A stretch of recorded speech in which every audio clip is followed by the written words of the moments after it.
A woman jokingly complained about wanting to travel to the Beast era and experience the feeling of being surrounded by handsome men. But unexpectedly, after traveling to that world, he felt unhappy. It turns out that in this world, once females reach adulthood, they must marry 800 handsome men. Not only are their private parts covered with tiger skins, but they also take their whips and beg the girls for their love and caresses. While he was stunned, those handsome men knelt on the ground, hitting their heads. Those males were strong, extremely beautiful, with 99 abs, and even had to unconditionally obey this master. Even if the master ordered them to die, they'd only complain about dying too slowly. The way Tu Yao woke up was seen by 3 men.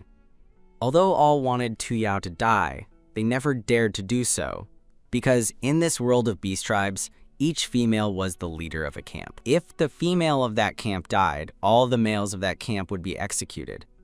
Unexpectedly, today the little cub got so angry that he pushed Tu Yao against the stone wall. Although the female had superior intelligence, her body was extremely fragile. With so much blood spilled, she probably wouldn't survive. Tu Yao observed the expressions of the people in front of her and understood the situation. These 3 men knew her and didn't want to kill her. In fact, they were somewhat afraid of her. In Tu Yao's previous world, a mutated virus plagued the place. Humans turned into zombies, and animals and plants also constantly mutated. Fortunately, humans also evolved and developed abilities, and their bodily functions continually strengthened. Tu Yao was the strongest ability user at the end of times. Unexpectedly, she later accidentally encountered a zombie king, and upon waking, she found herself in this unknown place. Bai Qi saw that their master was looking at the blood on her hand, and quickly made the little cub he was holding in his arms kneel, begging for forgiveness. Although the cub was small, he was very stubborn and didn't want to kneel. His small, white, and tender face looked like jelly, which made people want to bite it. Tu Yao resisted pinching him and looked away. "What happened to me?" Bai Qi said while crying. "Fu Xiang, he really didn't do it on purpose. Master, please don't punish him. He just accidentally pushed you against the wall, and you fainted." Tu Yao finally had a legitimate reason to openly look at this cute cub. She sketched a smile that she considered kind. Who wouldn't want a cub's affection? But that smile, even the cold Yin Hen and Ziye, who were off to the side, were scared and knelt down. Ziye even gritted his teeth and said, "As long as Master forgives Fu Xiang, Ziye will let you do whatever you want tonight." Fu Xiang realized the gravity of the situation at that moment, quickly knelt down, and hit his head against the ground. His tender forehead instantly filled with blood. Tu Yao felt a little pity.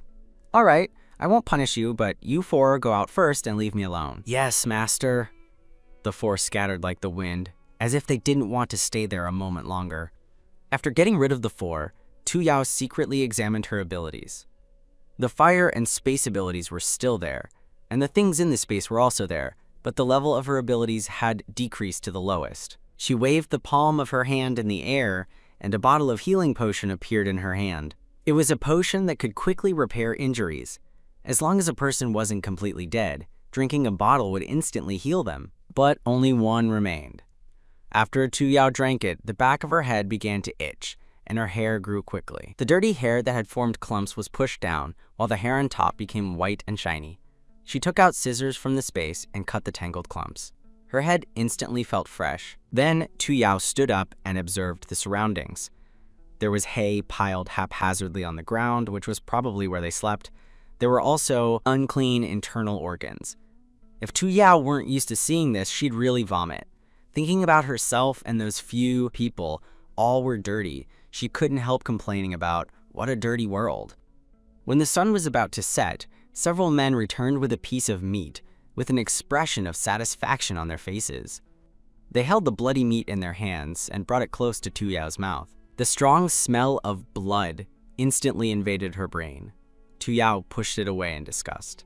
Do people here eat raw meat? Upon seeing the meat fall to the ground, Yin Hen looked at her with resentment and anger. Ziye also looked coldly at Tu Yao. Bai Qi and the little cub cried in sorrow. Today, after Tu Yao sent them to find food to ask for forgiveness. On the way, they encountered a wild boar. After catching it, the 4 quickly cut a large piece of meat and hid it. Then, they brought the wild boar back, but on the way, the males of another camp stole it. In fact, tribes generally did not allow stealing food from other camps because their masters would come to support them. Regardless of the camp the males belonged to, they had to respect the females, but Tu Yao would not. Instead, she would bully Bai Qi and the others to please other camps. Therefore, Tu Yao's camp was often stripped of food by other camps. Fortunately, they had hidden a piece beforehand, but the meat they had worked so hard to protect was simply slapped by Tu Yao and fell to the ground. What fell to the ground was not only a piece of meat, but also their sincerity and their dignity. Tu Yao was annoyed by their crying, so she asked them to wash the meat and then prepare some dry firewood. Then, she called the naive, Bai Qi. Once everyone left, now only she and Bai Qi remained in the cave. First, she reached out and touched Bai Qi's rabbit ears on his ears. It turned out they were real. Listen carefully. Now I'm going to test your IQ. The test consists of you describing me, yourselves, and this world. Tell me everything you know. If your answer satisfies me, I will not punish Fu Xiang. Bai Qi was obviously nervous about this kind of test. Master, do I have to tell everything?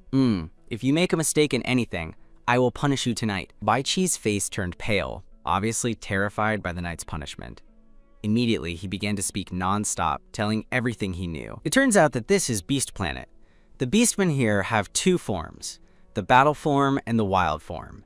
Females only have the battle form. However, for some reason, most of their descendants are males and females are very rare. That's not scientific. Tu Yao complained silently in her mind. The probability of having sons and daughters is clearly the same. Each tribe occupies a part of Beast Island, and each tribe is made up of camps led by females. Those who are marked by a female are considered her males, which means they have joined her camp. Males who do not join a camp are responsible for patrolling and protecting the tribe. Tu Yao's tribe, the Zhongyi tribe, is located in the center of the island. Tu Yao's camp is the weakest in the tribe. Tu Yao is from the Tiger Clan, and she was the daughter of the former most powerful leader of the tribe, Tu Mi. But then the leader disappeared, and apart from Tu Mi's camp, all the males died. As for these men, in short, Bai Qi is a rabbit who was deceived by Tu Yao. Because he is naive, he let himself be deceived with a great promise. The purple-haired one is called Ziye, and he is a member of the Snake Clan. He was sent by Tu Mi's mother to please Tu Yao before Tu Mi disappeared. The remaining cold man is called Yin Hen, and he was accidentally saved by Tu Yao. Yin Hen is from the Lunar Wolf Clan, and his nature is loyal. After being saved, he joined Tu Yao's camp. Later, Tu Yao and Yin Hen had a small wolf cub named Yin Ji. Fu Zhang is a white tiger cub, but his beast father died. Tu Yao curiously asked where Yin Ji was. Bai Qi looked at Tu Yao's perplexed expression and felt a little strange. Master, didn't you give Yin Ji to leader Zhao Xi? Last year. The food stored in the cave was not enough for the cold season, and no food could be found outside. To survive, Tu Yao gave Yin Ji, a 2-year-old lunar wolf cub, to Zhao Xi in exchange for a bull. At that time, Yin Ji couldn't even transform into his battle form. Yin Hen knelt and begged Tu Yao that he would continue looking for food and not take Yin Ji, but in the end, she sold him. Bai Qi looked at Tu Yao cautiously. Master, are you satisfied with my performance? Tu Yao couldn't help but reach out and caress the head of the little Bai Qi in front of her. How good, Bai Qi! The cute little rabbit instantly blushed. Before, his master either hit and scolded him or ignored him. She had never praised him so affectionately or caressed his head so sweetly. After that, several men returned one after another. The meat was also clean.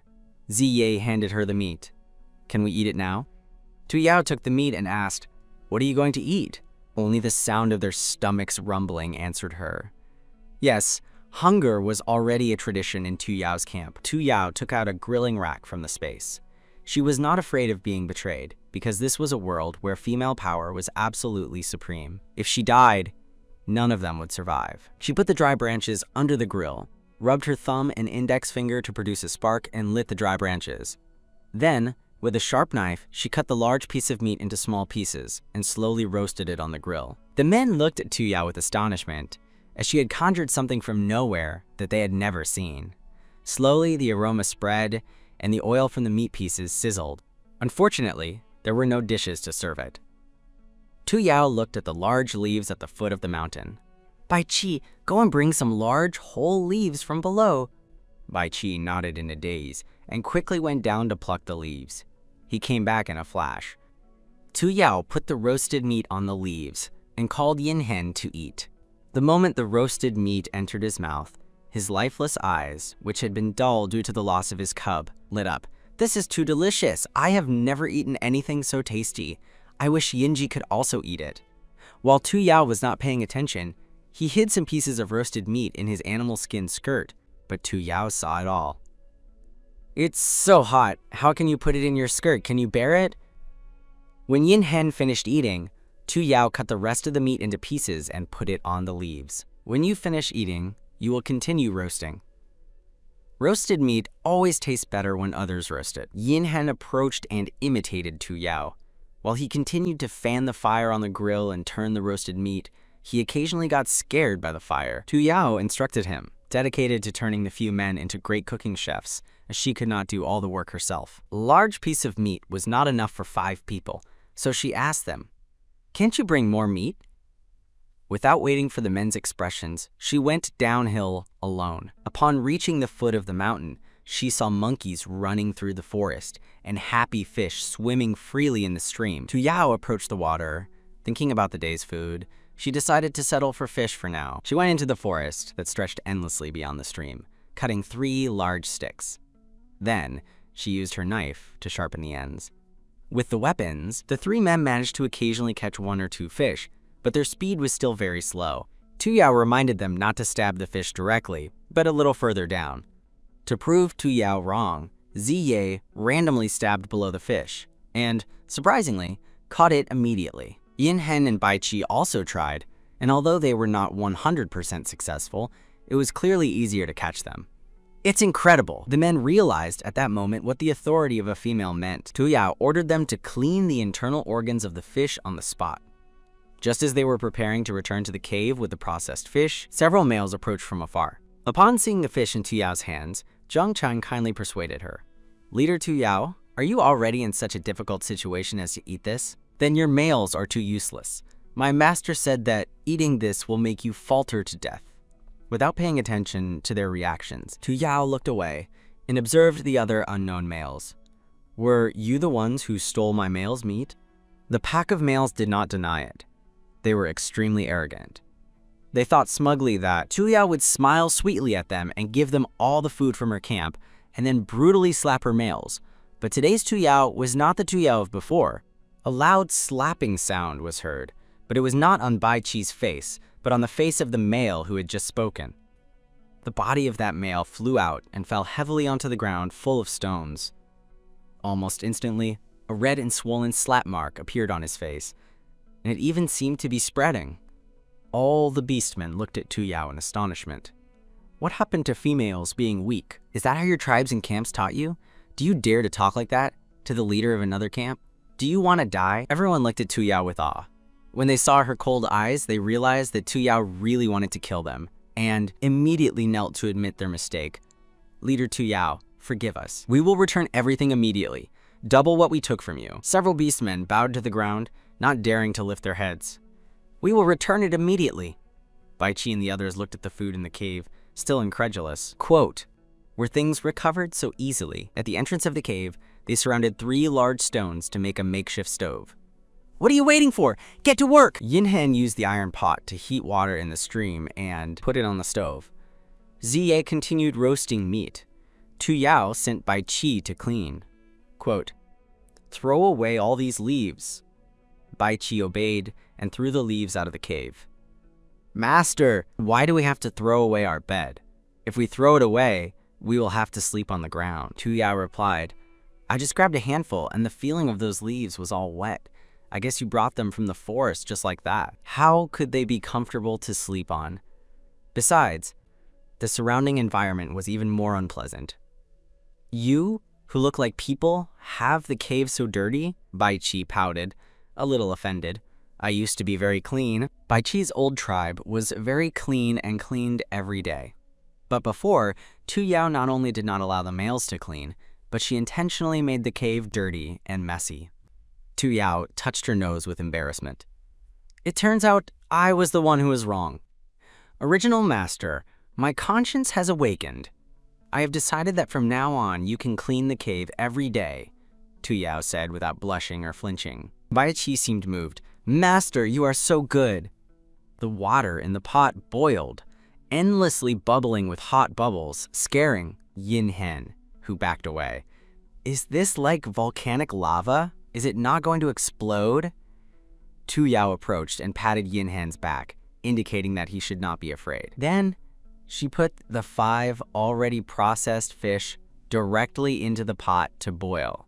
When the roasted meat and fish soup were ready, after obtaining permission from their master, they could no longer resist and devoured the food. The food was quickly finished. After eating, Tu Yao wanted to clean the cave immediately. Everything that was to be thrown away was thrown away. But the men looked at the empty cave. Master, how are we going to sleep tonight? Do we have tiger skins or any other skin? Bai Qi and Ziye looked at each other, thinking that Tu Yao wanted to use their beast skins. They quickly covered their private parts. Tu Yao knew from their reactions that they did not have any. It seems that tonight we will have to manage. Tomorrow we will go out to hunt some big beasts to make a beast skin mattress. Shortly after, the sky darkened completely. Tu Yao suddenly said to Bai Qi, "Transform into a rabbit for me." Bai Qi obeyed and transformed. Tu Yao groped around with her hand and, indeed, felt a soft, furry texture. Then she quickly lay down on the rabbit, which was like a memory foam mattress, extremely elastic and with a built-in heating function. This was Tu Yao's first night in the beast world, but she slept much better than at the end of times. There was no threat of viruses or dirty air. The next morning, Tu Yao felt a burning gaze and immediately woke up in a defensive position. Looking closer, she saw that it was Yin Hen, curled up to the side like a pitiful puppy, looking at her with longing. Master, do you want to come with us to hunt? That way our food will not be stolen. Tu Yao looked at Yin Hen with disdain. These muscles are useless, they cannot even win against others. But the males from other camps were too many. Each camp in the tribe had at least 10 males. Every time they went out, at least half of them went. Without the protection of their master, they could not protect the food at all. Okay, said Tu Yao. She wanted to go to the forest to see what kind of place this world was. 3 adult men placed themselves in Tu Yao's 3 directions, forming a protective net that surrounded her. They walked along the stream below the cave and soon entered the forest. Yin Hen placed Tu Yao on a tree and then took the other 2 to hunt. They focused on hunting wild tigers for food. The 3 waited for the right moment and pounced, each grabbing the body of the wild tiger. The wild tiger struggled desperately and slowly lost strength. Only then did the 3 dare to loosen their grip and sit on the ground to rest. Tu Yao jumped from the tree and asked curiously, "With this way of hunting, who knows how long it will take to catch the equivalent of 10 cows?" Tu Yao took 2 shovels from the space, stuck them into the ground, and ordered them to dig a 2-meter deep pit. When they finished digging the pit, Tu Yao inserted the sharpened bamboos into the bottom of the 2-meter deep pit, and then placed several fragile wooden branches crisscrossing over the pit's surface. Then, she covered the top with leaves for camouflage. They dug 3 traps like this.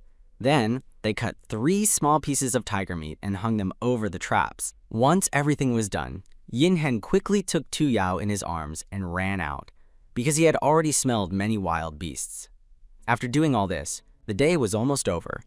Yin Hen began to roast the meat in silence. Bai Qi scraped the extra fat from the tiger skin and then washed it in the stream below. After dinner, everyone went to sleep, but Tu Yao couldn't fall asleep. She hadn't showered since she had traveled to this world. Tu Yao took off her beast skin skirt, took it in her hands, and slowly walked toward the water. Shortly after, Tu Yao quickly climbed onto the bank, but the beast skin skirt was still wet and unusable. So she walked naked directly to the cave, placing the beast skin skirt on the rock on the outer terrace of the cave to dry in the wind. Then she went directly under the warm belly of the large white rabbit. But what she didn't know was that the males, even when sleeping, were extremely alert. The 3 beasts had woken up when she went out to shower and secretly followed her. Realizing she was going to shower, they stayed close to protect her. After she showered, the 3 beasts quickly returned to the cave and pretended to sleep, but in reality, they were peeking at her with narrowed eyes. Tu Yao woke up when the sky was completely clear, picked up her beast skin skirt, still a little damp, so she could only put it on. Tu Yao woke up the others, they ate something quickly, and prepared to go to the traps. The tiger meat was still in the upper trap, and of the 3 traps below, 2 had been activated. When they looked inside, in one hole, there was only 1 tiger that had been pierced by a bamboo. In the other, there were 3 wolves. How greedy. They jumped into the trap, even knowing it was a trap. They pulled out the prey and replaced the sharpened bamboos. Today, they wanted to dig more traps. Tu Yao told them to dig the pits deeper and not to put bamboos. The beast simply wouldn't be able to get out. This was to prevent other beastmen from falling and getting hurt. Before the sky completely darkened, all the traps were ready. If all went well, Yinji could be recovered. At night, Tu Yao gathered some edible mushrooms and prepared a pot of delicious mushroom chicken soup. After eating, Yinhen was too excited to sleep. If you can't sleep, go shower. Tu Yao followed Yinhen to the west. Seeing Tu Yao staring at him from behind, Yinhen didn't know whether to take off his skin or not. He felt secretly embarrassed. Why isn't the master leaving yet? Master, I'm going to shower. Tu Yao squatted on the bank, with her legs bent and her hand on her chin, as if she was going to watch a good show. Quote, how shy you are. What part of you haven't I seen? We've even had a child. Why are you acting like a little woman? Yinhen's ears turned red from what she said, and his face burned. He simply tore off his skirt, and a white wolf jumped into the water, fresh and vigorous. Tu Yao complained, is so much drama necessary? However, this white wolf was really handsome, majestic. Tu Yao stood up, ready to return to the cave. Seeing Tu Yao leave, Yinhen's tense back finally relaxed. When a male transformed into his wild form in front of a female, if it had been before, he would have pounced on her. Could it be that my pose wasn't cool enough a moment ago? Yinhen didn't realize at all that the object of his regret now was the person he previously deeply hated, the one who had sold his wolf cub. What he feared most before was that Tu Yao would want him, but now he was the one who was dissatisfied. Yinhen returned to the cave and found Tu Yao waiting for him to transform into his wild form. Tonight, I'm sleeping with you. Yinhen froze. Does the master want to mate with me in my wild form? But that way she would get hurt. Tu Yao saw him without transforming and became impatient. It's very late and I'm very sleepy. Yinhen was startled by Tu Yao and transformed directly into a large white wolf. Then he approached Tu Yao and licked her face with his tongue. So soft and fragrant! The skin of his face, covered in white fur, had turned completely red. Tu Yao wrapped both hands around the wolf's mouth. Don't lick! Go to sleep! Lie down! The large white wolf lay down obediently, waiting for Tu Yao's next move. Then, she lay down on the white wolf and didn't move anymore.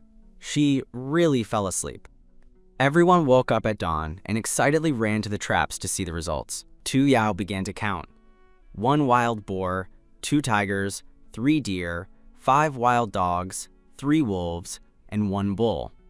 It should be enough for 10 bulls, she said. The men ran back and forth several times and finally took everything to Zhao Xi's cave. When Zhao Xi saw the mountain of food accumulated in the cave, he was also a little dumbfounded.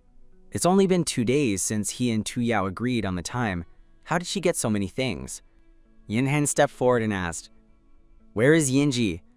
I've already looked around, and there's no trace of the wolf cub. Where is Yinji? Zhao Xi examined the rescue arrogantly. My males took him hunting. He's only 2 years old and hasn't transformed yet. How is he going to hunt? Yinhen's eyes reddened with pain. A group of people stayed in Zhao Xi's cave, waiting for Yinji to return. Until noon, a group of tall beastmen returned with a small dying wolf cub. A flash of light was seen, and Yinhen snatched Yinji and hugged him. Although Yinhen wanted to ask why Yinji was like this, now there was something more important. Then, he took the blood-covered wolf cub to see the shaman. The shaman was an elderly female. Seeing such a small cub with such serious injuries, she asked, how are you such a bad beast, father? Despite her anger, the shaman quickly ground some herbs and applied them to the wolf cub's wound to stop the bleeding. On the other hand, Tu Yao returned to the cave with Bai Qi and Ziye. Fu Xiang immediately greeted them. Bai Qi lifted Fu Xiang from the ground and hugged him. Seeing them so happy together, Tu Yao felt a little sad. Although the apocalypse was dangerous, in the end, it was her home. There she had friends, family, and loved ones, though not just one. They would be very sad if I disappeared, wouldn't they? Tu Yao, with nothing to do, walked around the cave, as if inspecting her territory. In reality, she was thinking about how to renovate her home, this ruined cave. While thinking, Tu Yao took out a grinder from the space, along with some hammers, wolf head chisels, and other tools. Although there was no food in the space, tools were abundant. The men, following Tu Yao's instructions, polished the cave. Bai Qi and Ziye curiously looked at the grinder. "What is this for?" "It makes a lot of noise." Tu Yao turned off the machine. "You two, go shower and wash yourselves thoroughly. You stink. Especially you." "Bai Qi, you're a stinky rabbit." After saying that, she continued working. Bai Qi was surprised. "Stinky rabbit? Master says I stink and I'm stinky," he asked Ziye in disbelief. "Is this true?" The latter said nothing, just maliciously twisted the corners of his mouth and gave him a look that left him to ponder. Ziye was sure that the master had changed now. She had become intelligent and powerful, more formidable than any leader he had ever seen. Now he hoped to become the master's favorite male in the camp. Then, Bai Qi and Yin Hen would be his opponents. He had to act first, before the two reacted. First, he had to wash himself thoroughly. The master was very clean now, and Bai Qi, also struck by Tu Yao's words, washed himself very seriously. He first washed in his battle form, then returned to his wild form to wash, making sure not to leave any spot uncleaned. When the few beastmen returned to the cave together, they found that the cave had changed a lot. The large, irregular rocks that protruded were now smooth and shiny. There was a ladder between the second level of ledges, which they could climb. Tu Yao, seeing them return, sneezed loudly and threw the battery-dead grinder she had in her hand. "I'm choking! You quickly clean this dust. I'm going to shower." After throwing the rags to the men, Tu Yao quickly left the cave, preparing to wash the dust from her body. But before she could enjoy it for a moment, she was embraced from behind by a pair of strong arms. She came out of the water abruptly. Tu Yao's body could not move. She could only lift her head to look, but she could only see a long, white neck and shiny pectoral muscles. Although she couldn't see the face, Tu Yao still recognized the person in front of her. It was the patrol team that fell into the pit that time, and his name seemed to be 1111. Tu Yao could not decipher his situation for a moment, but now she was still single and could not delay any longer. Her arm was trapped and she couldn't move it, but her palm could. A snow-white palm was seen turning and abruptly grabbing a spot. Shi Yi, who was dazed at first, instantly recovered with that grip. Immediately, the tip of his right ear turned red. After seeing Tu Yao's camp's hunting method last time, he passed this method on to other beastmen and told them the meaning of the mark. After everyone used this method, hunting became much easier. So Shi Yi came especially to thank Tu Yao and brought her some food. Unexpectedly, just as he arrived, he saw a small, weak, and helpless female floating in the water. Before, there had been females in the tribe who had drowned, so he hurried to rescue her. He pulled the small female out of the water, and, looking closely, the small female who had fallen into the water was actually Tu Yao, whom he was looking for. At that moment, Tu Yao had just been pulled out of the water. Her hair was wet. Upon seeing this form, he felt his breathing quicken, and he couldn't help but hug her tighter. Some images flickered chaotically in his mind. After Tu Yao pinched her from behind, he suddenly felt that what he had in his hand was becoming more and more unusual. His face darkened. Then, with his finger, he conjured a spark and ignited the only place that could be ignited on Shi Yi. Shi Yi finally reacted. First, he gently put Tu Yao on the bank, and then urgently put out the fire. But a certain place was already burned and disfigured. Shi covered himself in shame and wrapped the beast's skin skirt he had left on the bank around his waist. Although he didn't know what that scorching fireball was, he now felt too ashamed to ask further. He could only bow respectfully. "Leader Tu Yao, I apologize for my offense. Seeing the leader drowning, I acted that way." As he said it, he kept thinking about Tu Yao's gaze. How fierce! She loves to drown. Tu Yao sneered in her heart. "He's obviously a possessed pervert. This is my land. What are you doing here?" Shi Yi remembered the purpose of his visit. He quickly picked up the meat from the ground. "The method Leader Tu Yao taught us last time was very effective, so I come to thank the leader on behalf of the tribe." Tu Yao made a sound. "Only with these pieces of meat as thanks? Isn't that a bit shallow?" Shi Yi raised his head expectantly. He didn't mind giving himself over.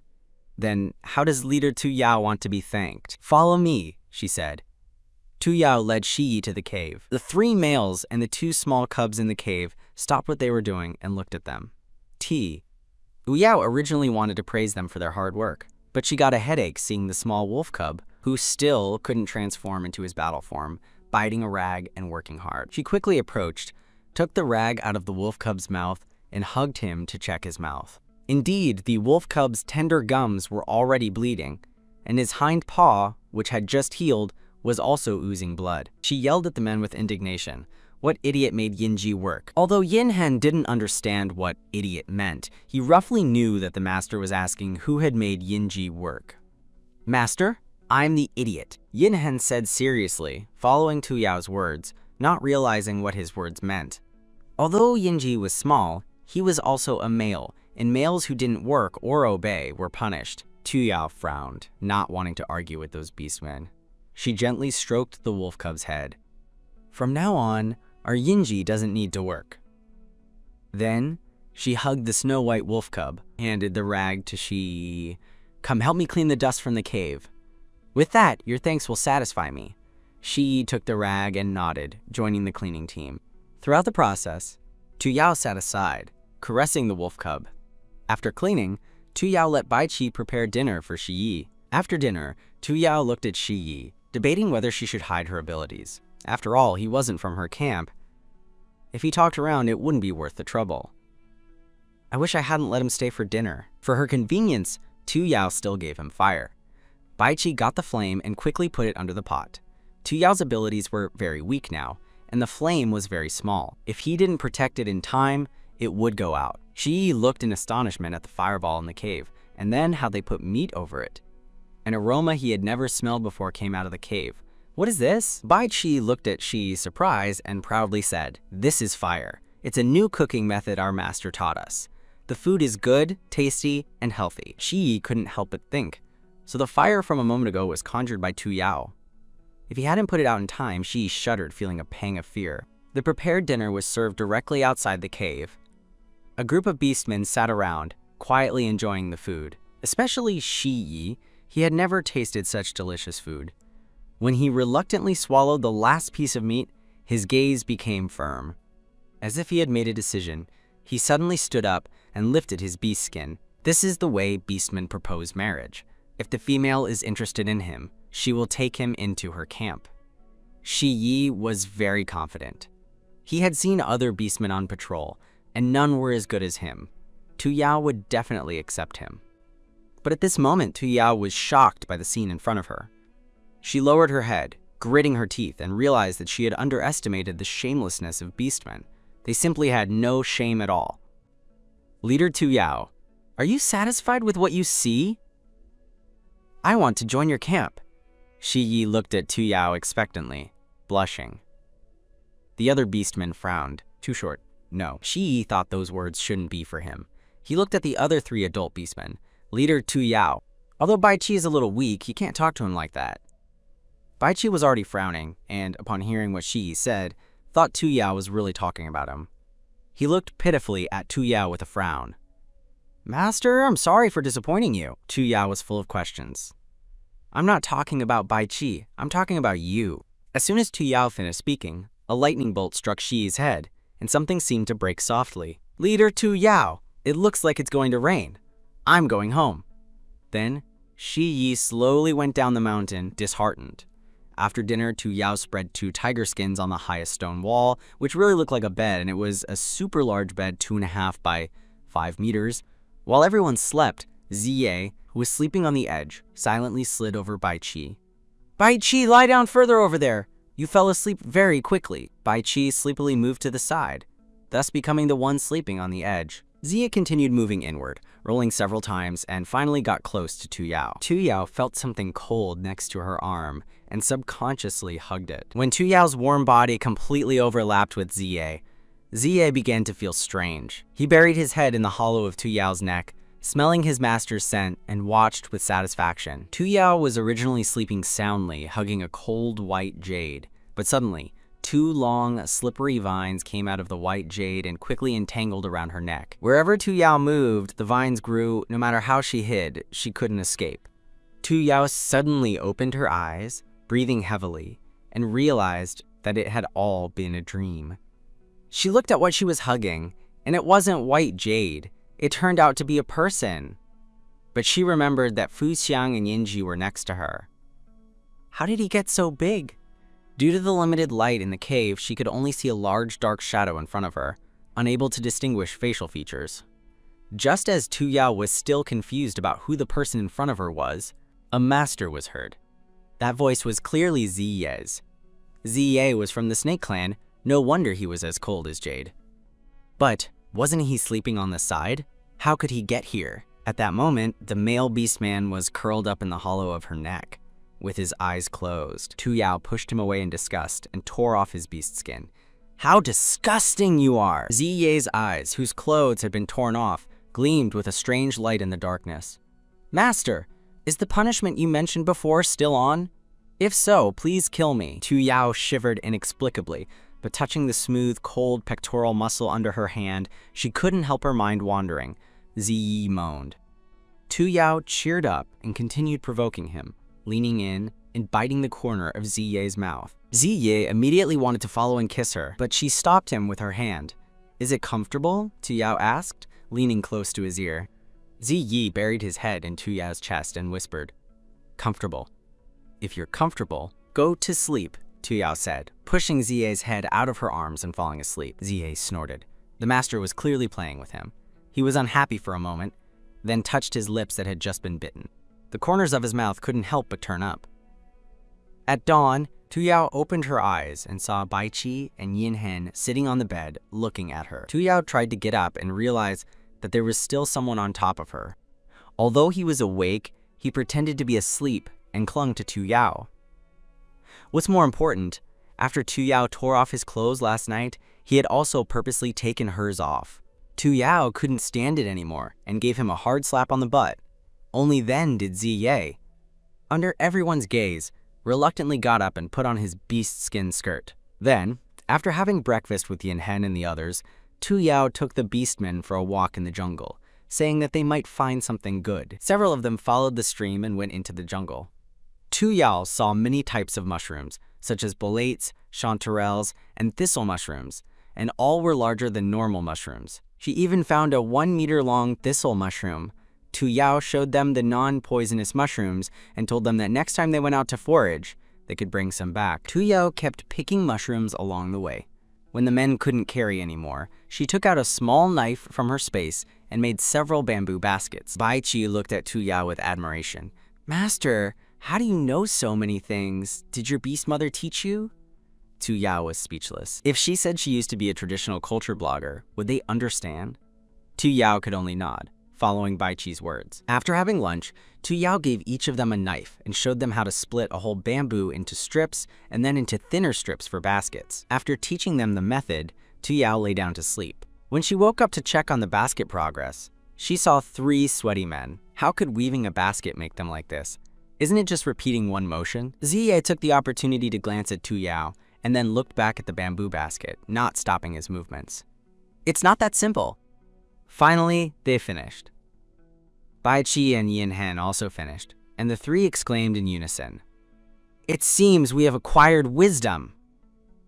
Tu Yao looked at them as if they were idiots. Later, she thought these baskets weren't enough, so she asked them to make more, and she herself went to dig earth in a nearby area.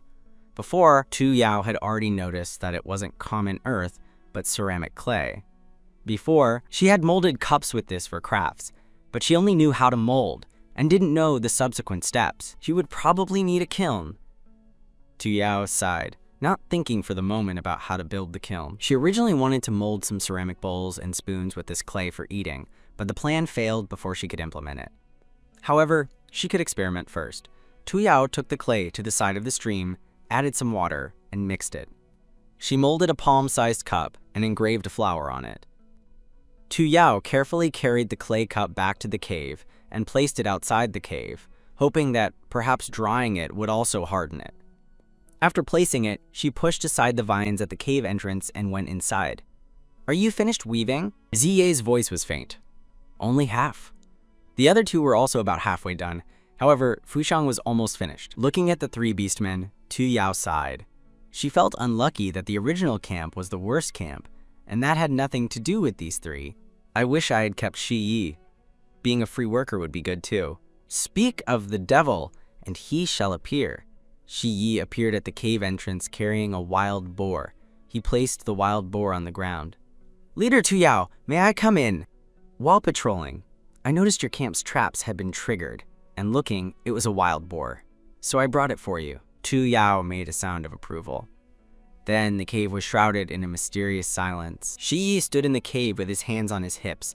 Bai Qi and the others were focused on weaving baskets, the wolf cub was still sleeping, and Tu Yao was using the only gold ornament she had left in the space to improve her abilities, although she was sitting cross-legged and appeared to be resting. Quote, "What are you doing? Can I help?" When Ziyi heard that Shi Yi wanted to help, he immediately grabbed his arm and sat him down. Come, right now I will pass on this glorious wisdom to you." Shi Yi was confused. "It's something Master taught us. When you complete it, you will gain the wisdom of a female." The smile on Ziye's face was very sincere, but Shiye still hesitated. Quote, "How can one gain the wisdom of a female so easily?" He looked at Ziyi suspiciously, and then looked at Bai Qi and Yin Hen. Bai Qi and Yin Hen instead gave him a firm nod. Shiye's eyes widened. "Is this true?" He couldn't help but tremble. He too could acquire wisdom. The surprise came so suddenly, but Tu Yao wouldn't agree. "Leader Tu Yao, can I join them?" If Leader Tu Yao didn't agree, he would beg. As long as he begged, she would grant any of his requests. Tu Yao, naturally, wanted him to stay and work, but she couldn't do this work in the dark. "You can come tomorrow." After sending Shi Yi away, Tu Yao began to prepare dinner. These days, they had only eaten watery soups and didn't want any more. "Drag this pig down, gut it, and wash it thoroughly." When Ziyi heard he could do something else, he immediately dropped the bamboo basket in his hand, grabbed the wild boar's leg, flung it back, and carried it firmly on his shoulder, walking downhill. Tu Yao took the bamboo basket she had woven earlier and followed him. A whole pig has many edible parts. She feared Ziye would throw away what he shouldn't and waste food. Ziye skillfully used the knife to open the wild boar's belly. Tu Yao approached the internal organs, pinching her nose. "Then, take out this intestine and wash it. These livers can also be eaten." Ziye was repeatedly rubbing the inside of the pig with his hand. He originally wanted to say something like, "Even dogs don't eat this," but Tu Yao stopped him with a glare. He could only resign himself to washing the pork and putting it aside. Then, he took out the liver and intestines and washed them in water. "Wash them and put them in the basket to take back," Tu Yao said, pointing to the bamboo basket she had taken. After saying that, Tu Yao returned to the cave. As soon as Tu Yao entered the cave, Fu Xiang came over. "My basket is ready!" Tu Yao bent down, reached out, and pinched his small, tender face. "Our Fu Xiang is really great. Call me Amu." Tu Yao looked at the proud white tiger cub, and suddenly, her maternal instinct overflowed. If only she could hear the little cub call her Amu. This life is complete. Fu Xiang's lips drooped. He bit his lip and looked at Tu Yao, his eyes gradually filling with tears. Fu Xiang pushed Tu Yao's hand away, touched his face, and left. Tu Yao crouched helplessly next to Bai Qi. Quote, "Why doesn't the little cub call me Amu? I sold Yinji, not him. Why is he in a bad mood with me?" Bai Qi and Yin Hen froze.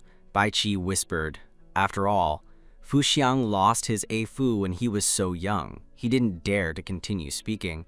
Although Fu Xiang's A-Fu died because of his master, Fu Xiang couldn't hate Tu Yao for it. Tu Yao wanted to keep asking, but if she did, it might give her away. But I'm very curious. She guessed that Fu Xiang's death must be related to the original master. Tell me more about Fu Xiang's A-Fu. At that time, my mind wasn't very clear. After learning the general details, Tu Yao stood up, leaning on her knees with an indescribable expression. Suddenly, a familiar voice came from behind. It turned out to be Ziyi, returning with a pig on his shoulders and a basket in his hand. She looked at Yin Hen. "I'm asleep. You guys do whatever you want for food." Tu Yao climbed into bed. This was the most comfortable moment. Suddenly, she felt something furry licking her. She opened her eyes and saw a snow-white wolf cub. Tu Yao turned her waist, put her hands under the wolf cub's armpits, and lifted him into the air. The wolf cub's body was relaxed and not afraid of being lifted. His tail wagged more and more joyfully. sticking out his tongue and looking at Tu Yao beneath him. He's really heartless. He sold me and still wags his tail at me. Tu Yao hugged the wolf cub. On the other hand, the beastmen finished dinner and prepared to sleep. They thought of something and didn't go directly to the cave, but went to the foot of the mountain to bathe. Tu Xiang washed faster and returned to the cave first. He looked at himself, clean, and a smile spread across his face. He quickened his pace and climbed onto the stone bed. But seeing the scene on the bed, the smile on his face immediately faded. Tu Yao was already sleeping, and she had a wolf cub in her arms. The wolf cub's 2 front paws rhythmically stepped on Tu Yao's chest. This was a sign that he slept very comfortably. He had never remembered Tu Yao hugging him like this. Since he met her, Tu Yao had only shown him contempt and abuse, and had turned her back on him without a shred of nostalgia. Fu Xiang looked at the cave entrance. His Afus had not returned yet. He climbed onto the bed, carefully moved behind Tu Yao and lay down. He gently hugged her from behind, his face pressed against Tu Yao's back, and his ears twitched back and forth.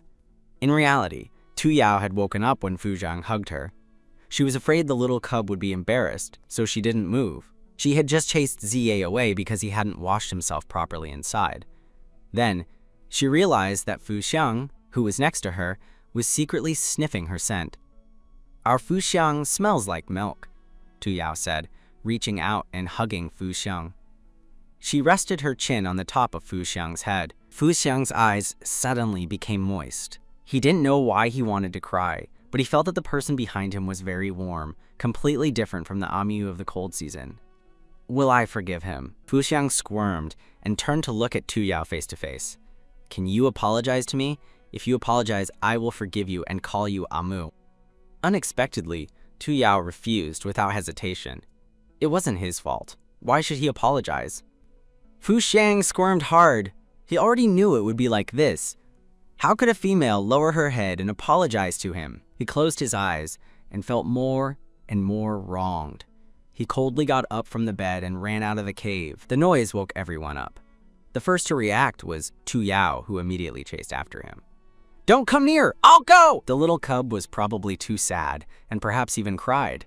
If his Afa saw him, it would be very embarrassing. Tu Yao followed Fu Qing as he ran towards the forest. Looking at the unfamiliar surroundings, Tu Yao frowned. She didn't know where she was. "I wish I hadn't acted arrogantly and stopped by Qi and the others." "Don't run anymore. It's dangerous at night." Fu Xiang, who was quickly running forward, heard nothing. He plunged forward without thinking. Suddenly, he felt he stepped on something soft and then sank. Tu Yao heard Fu Xiang's cries and then pushed aside a clump of bushes, seeing Fu Xiang sunk into the ground. Fu Xiang saw that Tu Yao was still approaching him and immediately stopped her. "Don't come any closer! This is a cannibal earth demon!" Tu Yao pointed to the swamp at her feet. "Are you talking about this?" Tu Yao looked at Fu Xiang, who was only half an arm's length away, completely unfazed. She could pull Fu Xiang out with a tug. "This is a swamp, not a cannibal. Don't move if you touch it. Now, do as I say." Fu Xiang heard Tu Yao tell him not to move and stopped his movement immediately. He looked at Tu Yao with an astonished expression. The latter gave him a reassuring look. She leaned back, trying to maximize her body's contact area with the swamp. "Yes, and then slowly pull out your right leg. Don't rush. Take your time."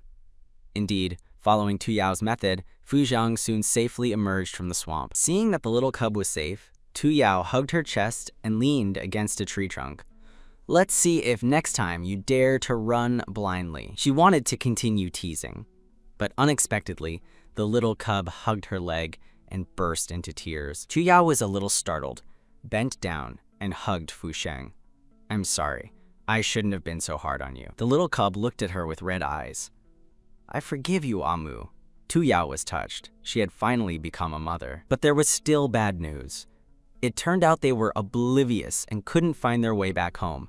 "It's over! The beastmen are going to turn wild!" Tu Yao sighed. They could only wait. In this situation, running aimlessly would only increase the probability of trouble. The two found a sturdy tree and climbed it, lying on the trunk to look at the stars. While they were talking, Tu Yao quickly covered Fu Xiang's mouth. She always felt there was something there. Suddenly, a giant python came out of the dark leaves and opened its mouth towards Tu Yao. Tu Yao wrapped Fu Xiang and jumped from the tall tree, which caused her leg tendons to ache. But at that moment, she couldn't worry about it. They had to get out of there first. She could feel that she was no match for the snake.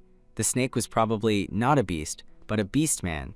At that moment, Fu Xiang, who was in her arms, said it was a wandering beast. It turns out that some males would betray their master and escape from the tribe, and there were also males who tried to overthrow the status of females. They gathered and formed the Wandering Beasts. They advocated that the strongest was respected and that the strongest could be their leader instead of relying on females to maintain a group. The Wandering Beasts, having no females, could not have offspring. They also robbed and killed in the tribes to obtain resources. In the eyes of the beastmen of the tribe, Wandering Beasts were evil beasts. This also further consolidated the status of females. Not seeing females, they would become irrational beasts. Tu Yao was not surprised by the snake. She thought the Wandering Beasts were quite lucid, only their methods were a bit extreme. The black snake behind her was rapidly writhing, getting closer and closer to Tu Yao. Tu Yao knew she couldn't escape. She threw Fu Xiang from her arms and rolled into the bushes. She quickly turned around and stared at the black snake behind her. "Fu Xiang, you go first." How could Fu Xiang go? He was a male, and he had to protect his Mu. But when he ran towards Tu Yao, the black snake's tail mercilessly swept him, and he rolled several times on the ground before stopping. "Trash," said the black snake. Its voice was feminine and melodious, unexpectedly pleasant to hear. Tu Yao actively attacked and quickly approached the black snake. The black snake also quickly counterattacked. Suddenly, there was a loud noise, and a blood hole appeared in the center of the black snake's body. She looked in disbelief at the object in Tu Yao's hand and fainted. Just before, Tu Yao had secretly pulled a pistol from the space while rapidly approaching, and without hesitation, she shot him. Seeing the target fall, Tu Yao straightened up smugly and looked disdainfully at the black snake on the ground. At 10 paces, I'm a god. At 5 paces, I'm a super god. At 1 pace, what are you pretending in front of me? Just as the two were about to leave, the black snake on the ground woke up. Quote, "I order you to save me!" The black snake saw that Tu Yao had no intention of saving him, so he lowered his head in resignation and transformed into his battle form. "This male is so beautiful. He is an old-style little immortal with war damage, more handsome than any man I have ever seen. Amu, we won't save him, right?" Tu Yao stroked Fu Xiang's head, radiating an aura of a saintly mother. "We must be kind beastmen. If a beastman is injured, how can we ignore him and let him die?" Fu Xiang looked at Tu Yao with some doubt. "Isn't it because he's handsome?" Ziyisafu was right. The more handsome a male is, the more cunning he is. The black snake saw the fascination in Tu Yao's eyes and bit his lips in disgust. He hated people looking at him like that, especially females. Tu Yao didn't care what he was thinking and took a first aid kit from the space. Violently, she removed the bullet. Suddenly, she remembered something and hit her head. "I should have given him anesthesia first." Indeed, the black snake fainted. Incredibly, he hadn't said a word before. Tu Yao thought he was a brave man. After bandaging him, a scream was suddenly heard in the distance. Fu Xiang listened carefully and said with joy, "It's Bai Qi's Afu. Bai Qi's Afu. We're here." Bai Qi heard the voice and immediately called Yinhin and Ziyi to run towards Tu Yao. "Master, are you okay?" "I'm fine. Take him back." Bai Qi looked at Tu Yao with admiration. "Master must have a reason for doing this." Saying that, he carried the black snake. The men returned to the cave. It was almost dawn. They wanted to go back to sleep, but discovered that there was one more person in the cave. Since Ziyi told Shi Yi yesterday that he could acquire wisdom, he hadn't been able to sleep from excitement at night. Seeing that it was almost dawn, he came immediately. Unexpectedly, there was no one in the cave. Bai Qi casually put the handsome man on his shoulder down on the ground. Shi Yi looked at Tu Yao expectantly. "Leader Tu Yao, yesterday you said I could join Ziyi and them." Tu Yao only glanced at him and let them talk while she lay down to sleep. The sun rose higher and higher. In Tu Yao's cave, apart from the sound of bamboo strips rubbing, silence reigned. Suddenly, a roar echoed in the cave, making even the unconscious black snake frown. "What happened? What happened?" Bai Qi drowsily got up. Ziyi and Yinhen were already half crouched on the bed observing the surroundings. Tu Yao also woke up, frowning and looking at the source of the noise. Quote, "Are you okay?" Shi Yi was completely motionless, the bamboo basket he had been weaving torn in half in his hands. Only upon hearing Tu Yao's voice did he calm down. He was dumbfounded seeing the broken bamboo basket in his hands. Do I not deserve this wisdom? Baichi pointed to a bundle of bamboo over there. You don't need to be too sad. You still have many chances. Chi-Yi immediately dropped the bamboo basket in his hand upon seeing the bamboo. Actually, I don't really want wisdom that much anymore. I'm quite good as I am now. Tu Yao, the Lord, muttered. Females are truly great, but then inwardly grumbled. Neurotic. She thought it was because of some issue, but it turned out she just lost her patience and exploded. Shi-Yi, stay away from me if you have nothing to do, so Yingji and Fu Xiang aren't affected. These three big idiots are annoying enough, I don't need another one. Shi-Yi clutched his chest. Lord Tu Yao, are you saying I'm useless? Tu Yao walked out of the cave. The sun was high, probably noon. Today, she planned to cook something different. Tu Yao placed a few slices of white pork, and steam rose from around the meat, sizzling and splattering oil. Tu Yao's clothes didn't cover much skin, and she got splashed with oil several times. Shi, now's your chance to show your usefulness. Shi heard Tu Yao call and immediately ran over. What do you want me to do? Use this spatula to press the meat inside, then stir it around a bit. Shi thought this job was too simple. He took the spatula from Tu Yao's hand and pressed hard near the pot. As a result, the oil splattered even more vigorously. Shi jumped, burned. As the leader of the patrol team, he wasn't afraid of pain, but these oil droplets were constantly jumping onto him, and he had no idea where he'd be scalded next. Lord Tu Yao, this pork bites. Tu Yao covered her forehead with her hand. How did someone like this become a leader? The fatty pork became crispy and thin under high heat, and the rendered oil was fragrant and shiny. Then, she sliced the lean pork into strips and stir-fried them in the pot.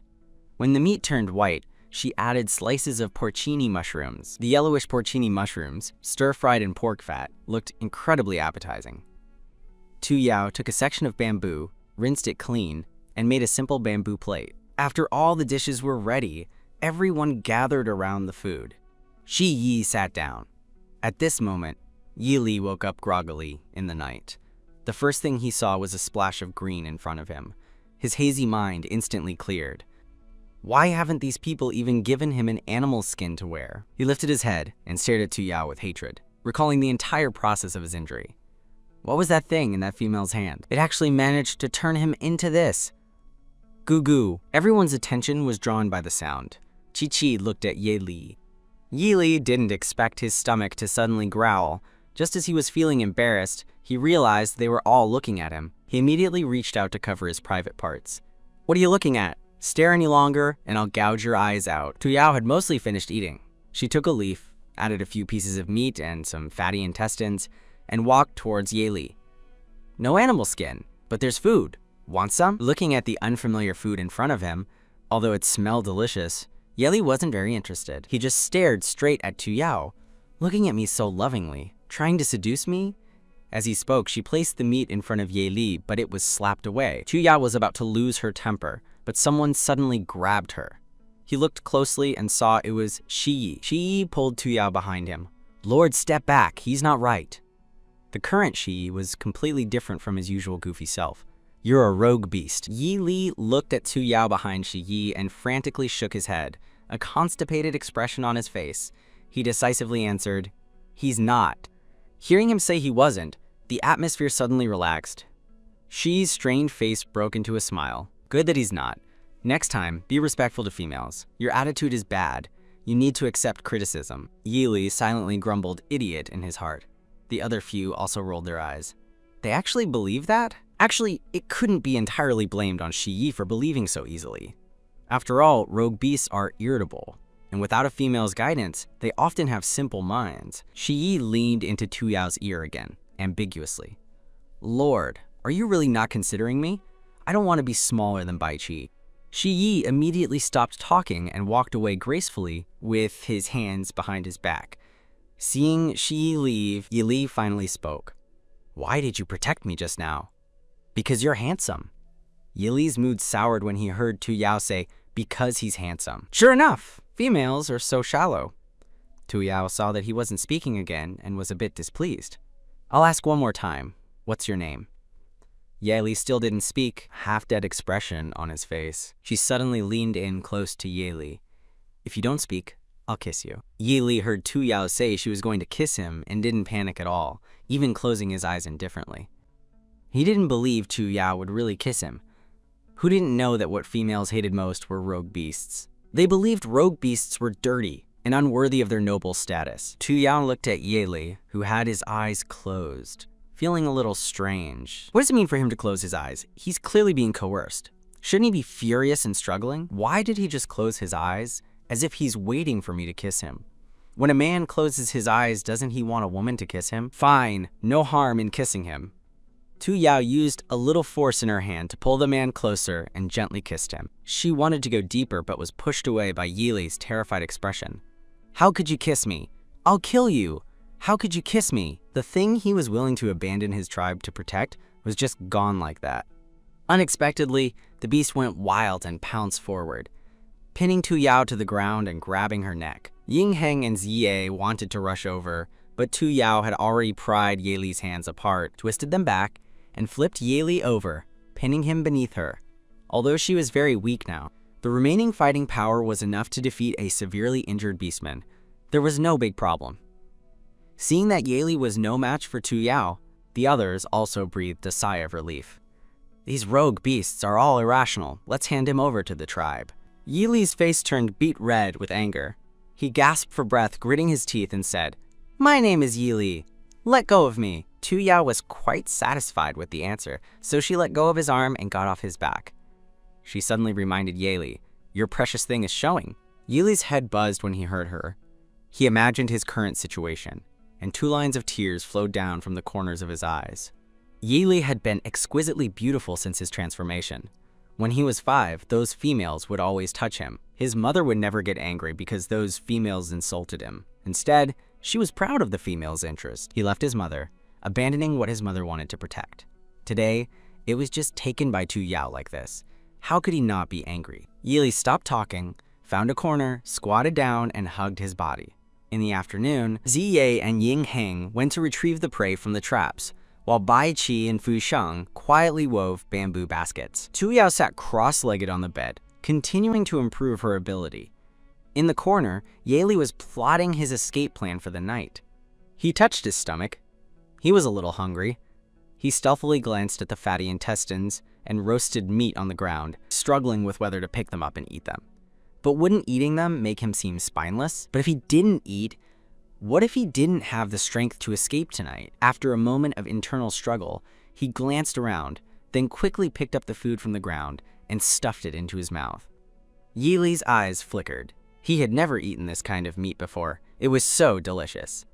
On the other side, Ying Heng and Ziye followed their previous route, searching for food. They had a fruitful haul. Soon, they returned home.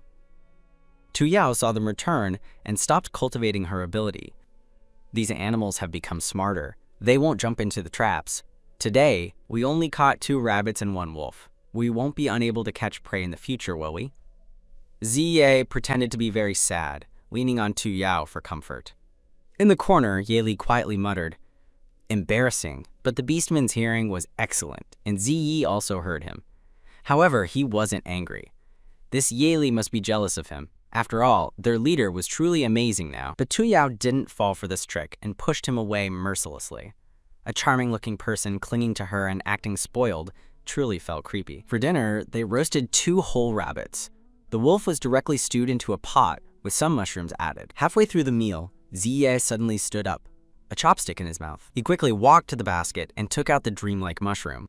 "Leader, this is for you!" Tu Yao looked at the mushroom in Ziye's palm in horror. She tremblingly raised her hand. "How many of these mushrooms did you pick?" "Just 1. Tu Yao breathed a sigh of relief.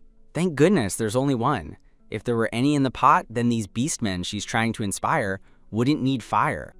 Tu Yao pulled Ziye to the cave entrance, grabbed his hand, threw away the mushroom, and then took him to the west side to wash his hands. Tu Yao returned to the cave and called an emergency meeting.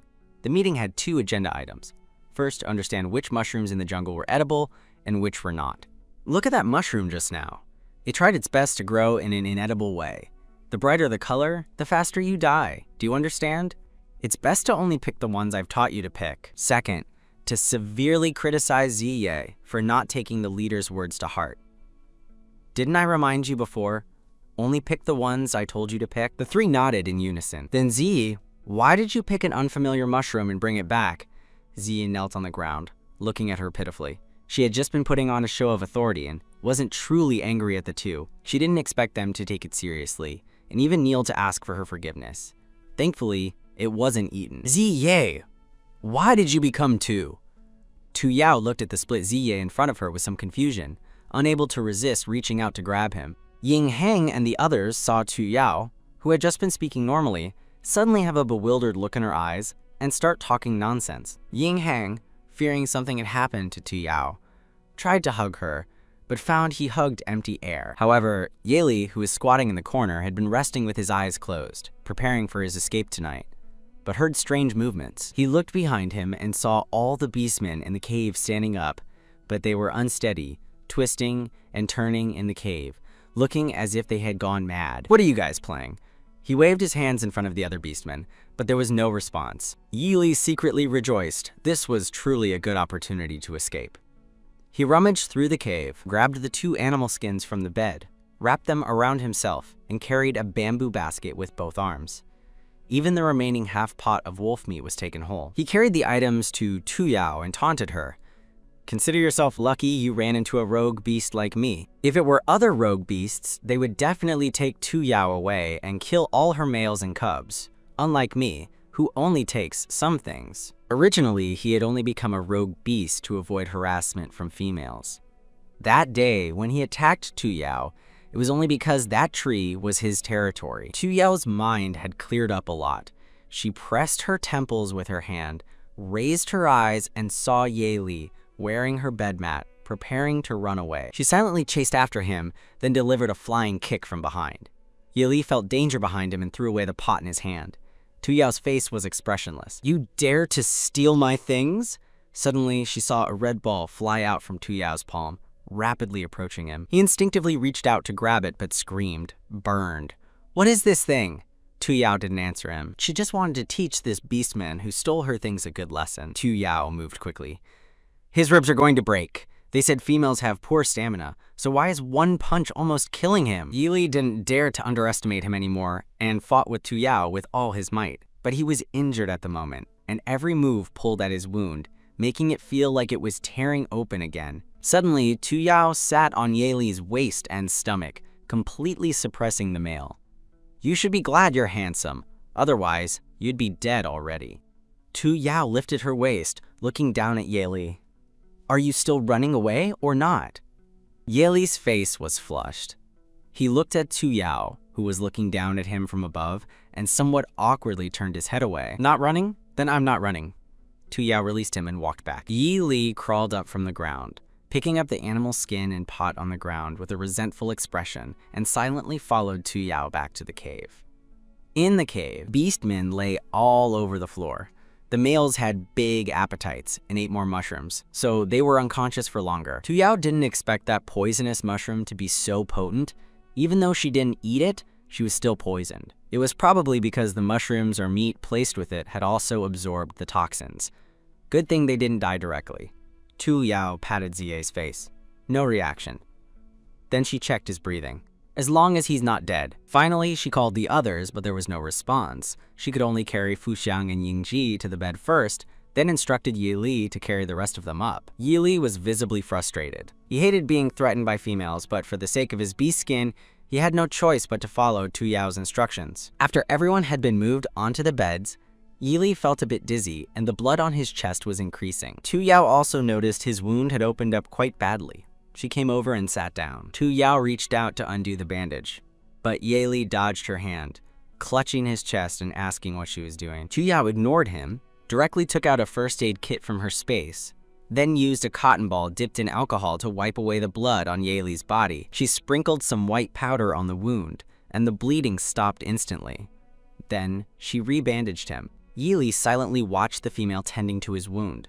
He could see the two fox ears on Tu Yao's head, the pink flesh inside looking soft and sometimes wiggling, a bit cute. Yi Li thought to himself, this female seems different from other females. Females would never help a male treat his wounds. Tu Yao put away the first aid kit. She didn't have many medicines in her space and didn't want to waste them on Yi Li. You'd better not move. If the wound reopens, I won't help you stop the bleeding again." After saying that, Tu Yao climbed onto the bed, ready to sleep. Yili felt inexplicably unhappy hearing Tu Yao speak so harshly to him. He secretly swore that even if he didn't escape now, he would definitely escape later, once his injuries healed. The next morning, Tu Yao woke up early. She planned to exercise. This body was a bit too weak. Her current ability level wasn't high, and even if she absorbed all the crystals in her space, her ability would barely reach level 2. The weapons in her space were also limited. Once they were used up, she'd have to rely on her physical strength. After half an hour of horse dance at the foot of the mountain, a few males came looking for her. Half an hour earlier, Baichi had just opened his eyes and found no sign of Tu Yao on the bed or in the cave. He immediately woke up Ziye and Ying Heng. The single person saw the black snake in the corner and rushed over. Ziye picked up the still sleeping snake and shook it vigorously. "Where's our leader?" Yili had just woken up, still groggy, and hadn't quite heard what Ziye was saying when he saw. Ying Heng replaced Ziye in front of him. Ying Heng coldly stared at him, grabbing his neck with his palm. Baichi's eyes were red. He wouldn't have eaten our leader, would he? Rogue beasts are capable of anything. The few of them thought of this possibility, their eyes growing cold as they picked up the knives Tu Yao had given them, ready to cut open the snake's belly. Yili transformed into his standing form, still being choked. "What nonsense are you talking about? I didn't eat him. He almost ate me." Yang Heng, however, released him. "This black snake's belly is so small, he probably didn't eat him." After releasing Yili, he prepared to look outside the cave. As he reached the platform, he saw Tu Yao standing in a horse stance to the west at the foot of the mountain. Ying Heng relaxed, calling Ziye and Baichi. Baichi, seeing Tu Yao well, excitedly shouted, and then quickly ran down the mountain to hug Tu Yao. Ziye and Ying Heng followed. Tu Yao was inexplicably embraced. Baichi's eyes were moist. "I thought our leader was gone." "Gone, and you're this scared? What if I died?" Tu Yao found it a bit amusing. Baichi was clearly tall and strong, a full 1.9 meters tall, so why did he cry so easily? "Then I'd die too." Baichi wasn't joking. If a female in the camp died, the males, whether they liked it or not, had to die with them. Baichi added, "I'd do it voluntarily." Ziye pushed Baichi away, as if it's not voluntary for anyone else. Ying Heng, who was nearby, was silent for a moment. "Fushang, when I become an adult, I'll also go with our leader." Tu Yao pursed her lips. She was just joking. Why did it sound like a real separation of life and death? Baichi then asked curiously what she was doing. "Horse stance. Do you want to try? It's good for your body." "Really?" Baichi was pleasantly surprised and immediately ran back into the cave. Ying Heng also went back into the cave. Ziye, however, immediately started doing the horse stance next to Tu Yao. After a while, Ying Heng came down with the sleepy Ying Ji. He motioned for Ying Ji to follow the leader and learn, saying it was good for his body. Ying Ji understood, but he had difficulty just standing. Tu Yao, next to him, couldn't bear to watch anymore. "Leave him alone. He's still just a cub." Meanwhile, Yeli on the platform looked at the way these beastmen interacted and felt a bit disdainful. Why do males have to die if the female in the camp dies? Isn't a male's life a life too? However, this horse stance was a bit interesting. He actually couldn't beat that female when they fought last night. If not for her greater strength, who knew what he would have been abused into? Is she so powerful because of the horse stance? Thinking this, he coughed, pretending nothing happened, looked at the foot of the mountain, and then, where they couldn't see him, he began to practice the horse stance. After the beastmen finished their horse stance, only Ziye's face was a bit red. The other beastmen were all covered in sweat. Tu Yao went directly into the water.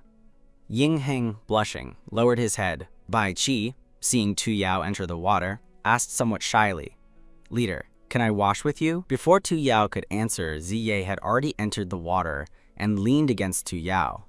"Come down and take a bath before you go back up." Bai Qi and Ying Heng entered the stream. Fu Xiang also wanted to go into the water, but was stopped by Ziye. Adult beastmen bathing should avoid each other.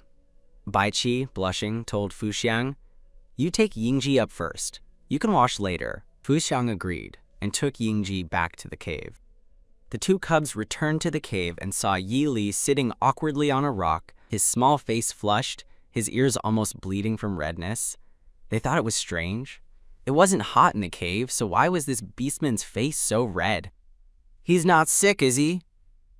Big black snake, are you okay? Yi Li flinched, sat up straight, and loudly said, "What could be wrong with me? I just learned a bit of horse dance and saw that female's body. Is this what it counts as?" Fu Xiang was startled by his loud voice. "If you're fine, you're fine. Why so loud?" Ah Fu was right. Rogue beasts are indeed all abnormal. On the other side, 3 males sat in a circle around Tu Yao. Ziye sat completely in the water, then suddenly shot out, looking hazily at Tu Yao. Seeing no reaction from Tu Yao, he repeated the action several times. Tu Yao was exhausted.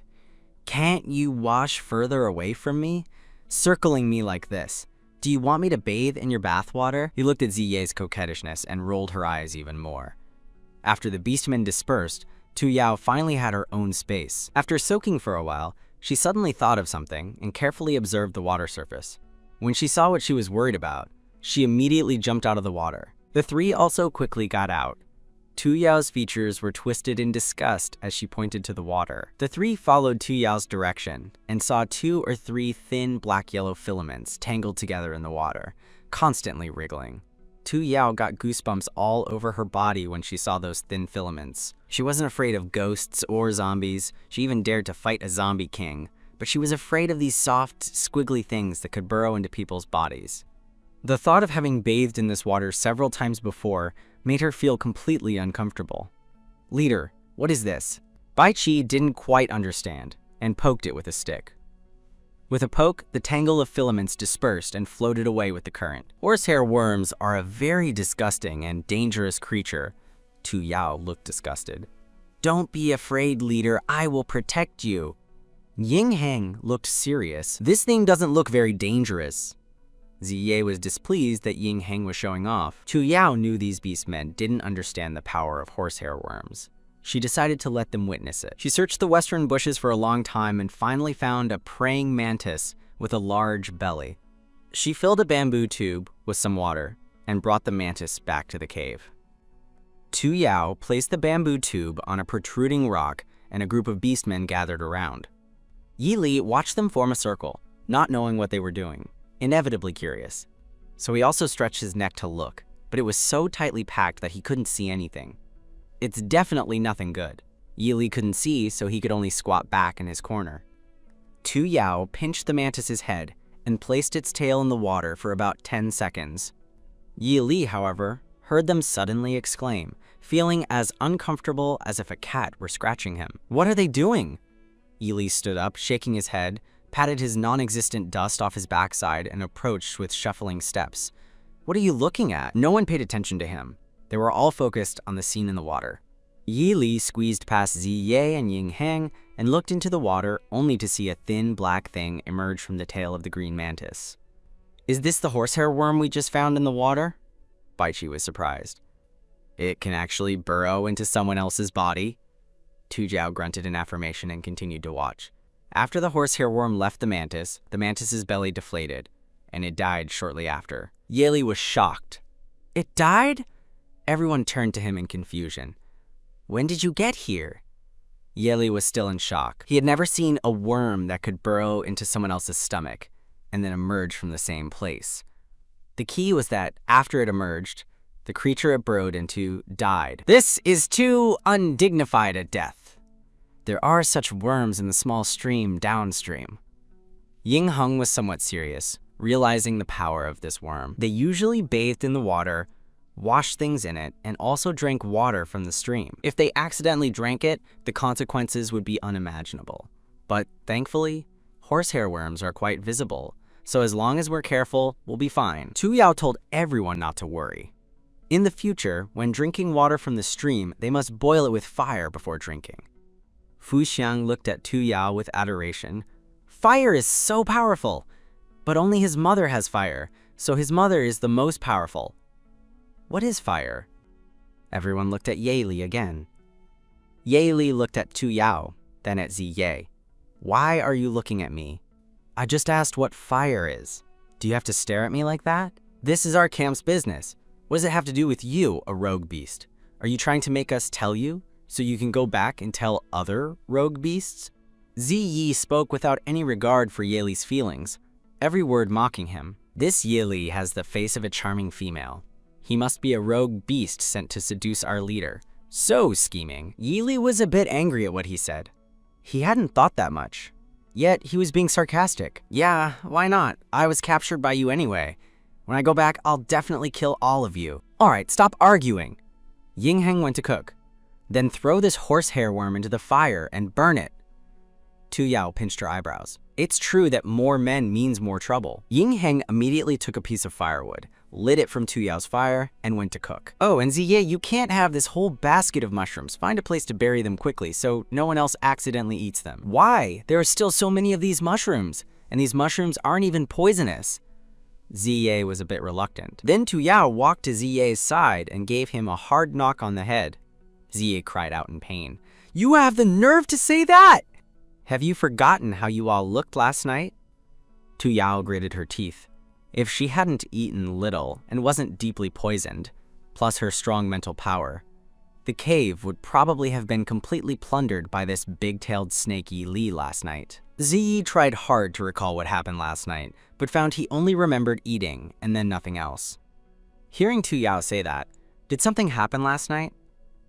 Leader, what happened to us last night? Tu Yao explained to him, last night, we all got mushroom poisoning, thanks to your blue mushroom. But that blue mushroom wasn't eaten, was it?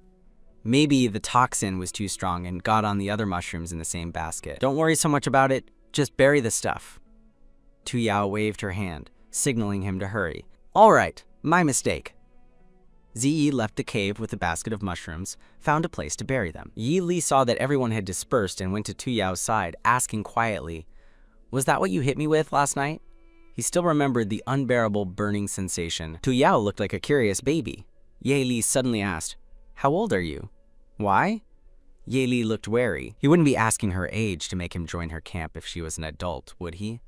Tell me how old you are, and I'll tell you if it's it. Ye Li hesitated for a while, but still answered, I'm 16, almost 17. Tu Yao was shocked. He's not even an adult yet? He's a man of principle, mostly because he looks so mature. Tall with captivating features, how could she resist? Who knew he was only 16? Bai Shi also spoke up. Lord, a beastman comes of age at 15 and you're only 17. I'm only 17? Well, at least the beastman coming of age is 15. Otherwise, she'd really be guilty. You don't even know what age beastmen come of age? And you call yourself a wise female? Not much, really. Ye Li looked at Tu Yao with disdain. All right, since I've told you how old I am, you should tell me if that red thing last night was fire. Tu Yao was a bit displeased by Ye Li's disdain. This kid actually dares to talk to me like that. I've changed my mind now. I don't want to tell you. You lied to me. You clearly said you'd tell me. Although he had often been bullied and offended by females before, he had never been deceived by one. So what if I lied to you? Tu Yao smiled wickedly. A kid who hasn't even fully grown his fur dares to yell at me. Yi Li actually transformed into his beast form and coiled in the corner. Aren't females most afraid of a male's wild form? Then he'll transform into a snake every day and scare her to death. After breakfast, Tu Yao took the whole family, including the sulking Ye Li, outside. She wondered if they could find more types of food. This time, they went very deep, even reaching the source of the stream, which was a huge waterfall. Tu Yao rarely exclaimed, but this waterfall was truly too beautiful and spectacular. Have you been up there? Tu Yao looked at Ying Heng, pointing to the mountaintop. Ying Heng shook his head. No. Before, some beastmen tried to climb it. They said they only got halfway up before it felt like they entered an ice age. So everyone speculates that the mountaintop must be extremely cold, not suitable for beastmen. Since then, no one has climbed up there anymore. Actually, that's not an ice age. Never mind, let's go. Tu Yao wasn't interested in climbing either. The group left the waterfall and walked to the side. Away from the stream, the land was less moist, and the plants were also different.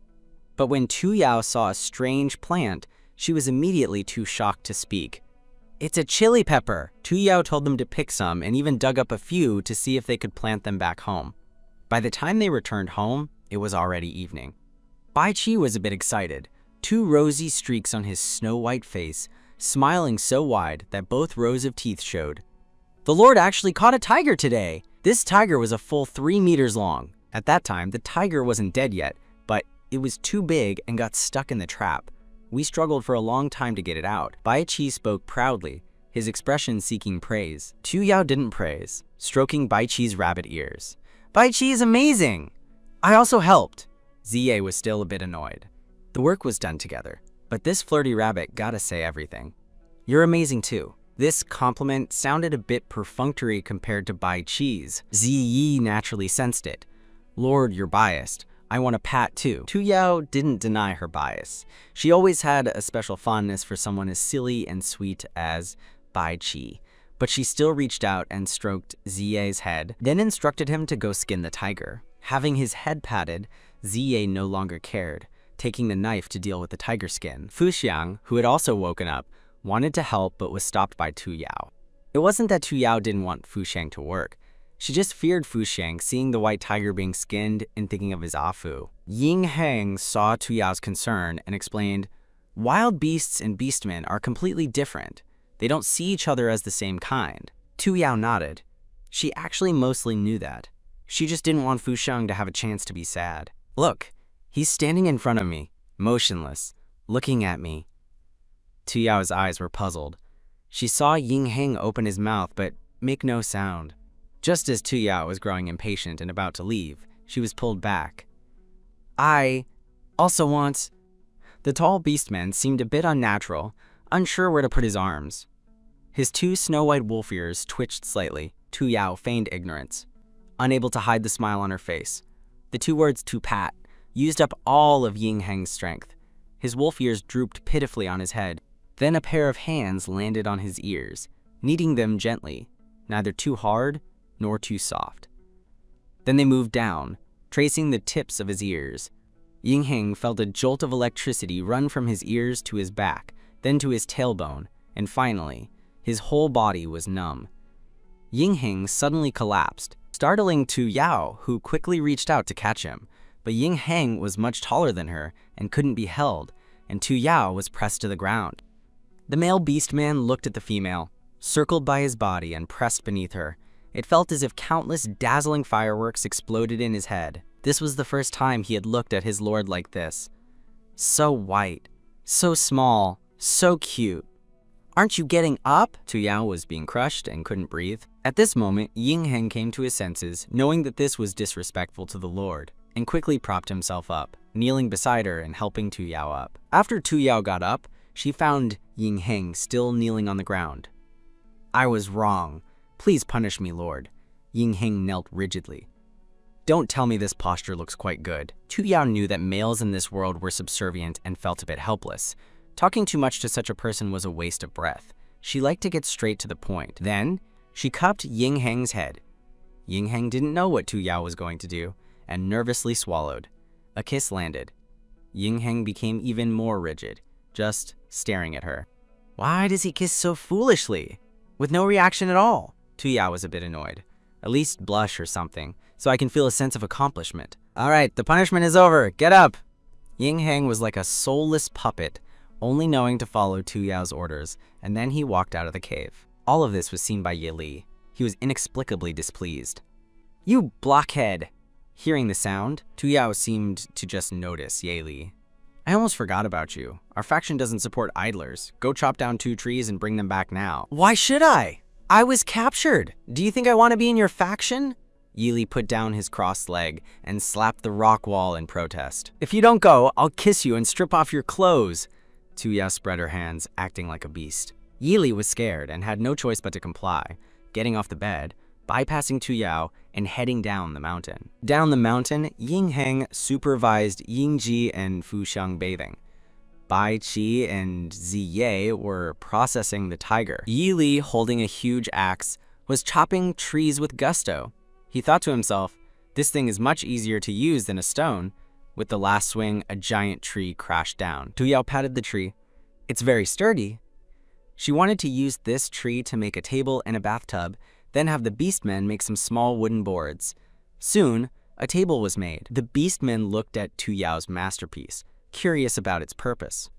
Tu Yao patiently explained to them that this table was for eating. The table was carried into the cave. Ying Heng placed the roasted meat on it. Then, sitting on the ground as before, they couldn't reach the meat. The beastman could only stand and eat. After dinner, Tu Yao returned to the tree. She planned to make a few more stools, as they couldn't always stand to eat. Tu Yao handed the chisels to a few people to saw wood. Indeed, she came and she's good. Lord Tu Yao, excuse me, is there anything I can help with? Tu Yao, though she really wanted Shi Yi as free labor, seemed to have no space for him. No need, there's nothing you can help with, Shi Yi. Shi Yi insisted on helping, pushing Bai Qi to the left and squeezing Ziye to the right, actually making a spot for himself. Bai Qi, what are you doing? Let me help you guys. No, we're almost done. Then Bai Qi, are you interested in a race? She asked again. Racing was one of the few entertainment activities for beastmen. During a race, beastmen needed to transform into their wild forms. The winner could demand the loser do one thing, but not anything too extreme. Bai Qi had no interest in this. No interest. Bai Qi's hands kept working. You're not afraid of losing to me, are you? Are the males of Lord Tu Yao's faction that weak? Shi Yi put on a shocked and disgusted expression, full of mockery. Bai Qi saw that Shi Yi was actually dragging the Lord into this, and got angry. The others' expressions weren't very good either. Ziye and Yinghang stopped what they were doing and joined the race. The bathtub is ready! Yinghang and Zihir carried it into the cave, then went to the forest for the race. Yeli, you come too! Shi Yi enthusiastically called out to Yeli. Just as he was about to speak, Tu Yao stopped him. He won't. His injury isn't healed yet. Yili was stunned when he heard Tu Yao's words. His heart pounded strongly twice in his chest. Is this female caring about him?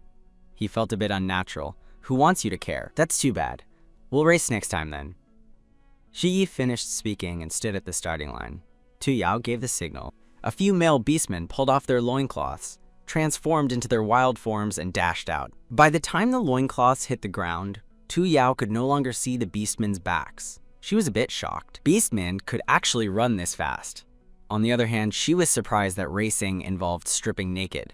The males in Tu Yao's faction, due to long-term malnutrition, were far inferior in physical fitness to Shi Yi, the leader of the patrol team. As expected, the winner was Shi Yi. Yingheng and the other two panted, lowering their heads, waiting for Shi Yi's demand. Shi Yi looked at the coyote, snake, and white rabbit in front of him and said, "My demand is that you now, immediately, turn into your bipedal forms." A moment later, the three returned to the forest, looking dejected. They had actually lost to Shi Yi, who was faster and larger than them. So useless! We've disgraced the Lord! Shi Yi walked back happily. He wanted to reapply to join Tu Yao's faction. Looking at Shi Yi, who wasn't planning on wearing a loincloth, Tu Yao's mouth twitched. What's wrong with this person? Why does he insist on joining my faction? Shi Yi had seen the traps and bamboo baskets before, things he had never seen in his tribe. I believe that Lord Tu Yao's faction will definitely become stronger in the future. Very good, I agree to you joining my faction. Tu Yao thought. He's aiming for a strong faction, so why not take him on as free labor? You just agreed? Yili witnessed the entire process. He absolutely disliked this Shi Yi. Why would you let him join the faction? Tu Yao strangely turned her head and glanced at Yeli. Why not agree? The Lord has agreed. Do you still want to interfere with the Lord's decision? Shi Yi knew that this male didn't support him joining the faction, and immediately retorted impolitely. You haven't even had this ceremony yet. What are you calling him Lord for? Yi Li roared.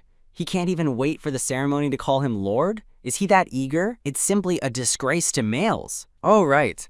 If you hadn't reminded me, I would have forgotten. Thank you. We'll hold the ceremony when Bai Qi and the others return. Shi Yi looked at Ye Li gratefully, but his mouth curved in a sarcastic smile. Just as Tu Yao was about to ask about the ceremony, she saw Bai Qi and the others return. The three transformed back into their beastmen forms, quickly put on their loincloths, and stood in a line, looking dejected. Useless! Yi Li hugged his chest and couldn't help but curse, but he was kicked by Tu Yao. My people are not yours to curse! Get out! Tu Yao looked coldly at Ye Li. Just because he has some looks, he dares to point fingers at my people? Fine, Tu Yao, you're really something. You can forget about talking to me ever again. With that, Ye Li lay on the bed, lying on his side with his back to them. All right, don't waste time. Let's quickly hold the ceremony. Shi Yi pushed Tu Yao back into the cave, very much looking forward to the upcoming ceremony. It turned out that the Beastman ceremony was very simple. The female only needed to use a drop of her blood to mark the Beastman. Tu Yao's tender long fingers were stained with blood, and she slowly moved towards Shi's forehead. Shi Yi's tense back straightened, his breathing almost stopped, until the two touched. A warm energy flowed into his body, darting along his meridians into his spine. His muscles instantly went limp, and he almost knelt to the ground. Thankfully, Ying Heng and Ziye each held him up from one side. Tu Yao looked at the scene in front of her in disbelief, seeing a wisp of light dart into Shi Yi's body. When the light dissipated, only a black fox mark remained. She couldn't help but caress the black fox, sighing, "So this world is still fantasy." Shi Yi hummed, blushing and begging, "Lord, please don't touch me anymore. I can't take it. From now on, I belong to the Lord." With that, he buried his head in Ying Heng's hair beside him. Seeing his sweaty, limp appearance, Tu Yao asked concernedly, "Are you very tired?" Shi Yi, buried in Ying Heng's hair, shook his head. "Not tired, just too comfortable." Tu Yao was a bit hungry and told them to make food. "I want chili stir-fried mushrooms. You guys can decide what else to make." Bai Qi scratched his head. He knew how to make pig stomach stir-fried with chili and fatty intestines stir-fried with chili, which the Lord had made before. But how do you make chili stir-fried mushrooms? He told Tu Yao his question, which only earned him one word from Tu Yao. "Stupid! You really have no ability to adapt. Can't you just stir-fry the chili and mushrooms together? If you ask me such a stupid question again, I'll stir-fry you." Bai Qi was so scared that he let out a rabbit squeal. "The Lord actually wants to stir-fry him?" he cried and begged for mercy. "Woo-woo, Lord, no! Beastman eating beastman will die." Tu Yao sighed and walked to Bai Qi, gently stroking his head. "How could I stir-fry you, silly? Go make food obediently, don't make me worry, okay?" Bai Qi couldn't help but rub his ears, then went to make food with red eyes. When it was time to eat, Ye Li was still angry at Tu Yao for telling him to get out and didn't want to eat either. "Don't eat then, suit yourself. You didn't even contribute any effort, yet you want to eat." Shi Yi saw the chili stir-fried mushrooms on the table and was very curious. He had never seen this kind of food. He picked up a mouthful with his chopsticks and put it into his mouth. He was so fast that Tu Yao didn't even have time to stop him. Everyone watched. Shi Yi still remembered how Ye Li had eaten so much chili last time he was like a dog. Shi Yi's eyes widened. "Delicious. But my mouth hurts a bit." Tu Yao also didn't expect Shi Yi to be able to eat spicy food.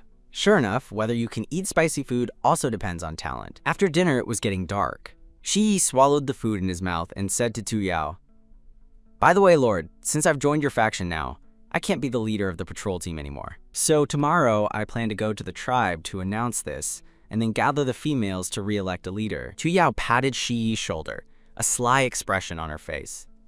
"Aren't you going to talk about how you became the leader?" When it came to this, Shi Yi proudly puffed out his chest. "Naturally, because of my immense strength and outstanding ability, all the females recommended me to take over." "I didn't realize. Show me your immense strength." Tu Yao wanted to see how strong he was to make everyone so happy. Indeed, Shi Yi walked in front of Tu Yao. "Lord, I can carry you with one hand."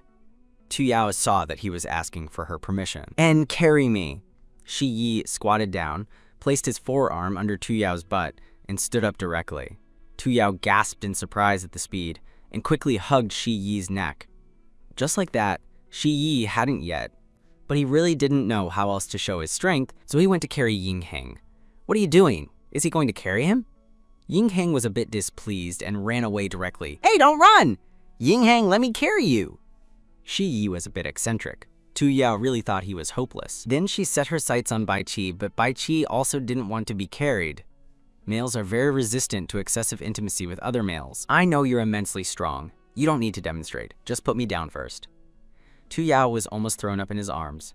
Here they come. Tu Yao's first cub has finally taken human form. The little one isn't quite used to its standing posture yet and is crawling around on the ground with its bottom sticking out. Tu Yao had to take back the animal skin skirt from Ye Li. Without the animal skin covering, it was chilly down there for Ye Li, and the roasted meat in his hand suddenly didn't seem as appetizing. Tu Yao held the animal skin up against Yingji. It was much too big, but she could make a sundress for her. She immediately got to work, taking out a needle, thread, and scissors from her spatial ring. She stitched and cut out a sundress, and when Yingji put it on, she transformed into a cute little girl. Yingji was also happy, looking at her new clothes and babbling incessantly. Seeing the leftover fabric, Tuyeo had a sudden inspiration and decided to make Yeli some briefs. She even personally took the briefs to Yeli to put on. Yeli, who was currently not wearing clothes, looked at the briefs in Tuyao's hand with an incredulous expression. Tuyao didn't say anything, just threw the briefs at him. "Hurry up and put them on, then come down for food. You'll starve if you don't eat soon." Bai Qi and Zie looked at Yeli with envy. This was made by their lord's own hands. No one on the entire Beastman Island had received such treatment. But now their lord had made something for Yeli, and he hadn't even joined her faction yet.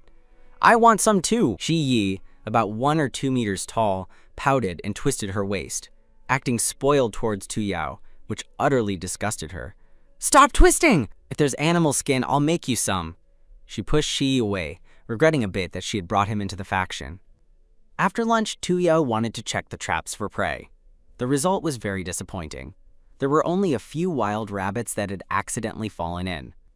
The tigers and wolves had learned their lesson after being caught a few times. But Tuyao needed these prey now, and she turned to the group with a serious expression. "I think you're getting complacent. Beastmen should act like beastmen. They should be mighty and dominant. You should be catching ferocious beasts. But look at you all now."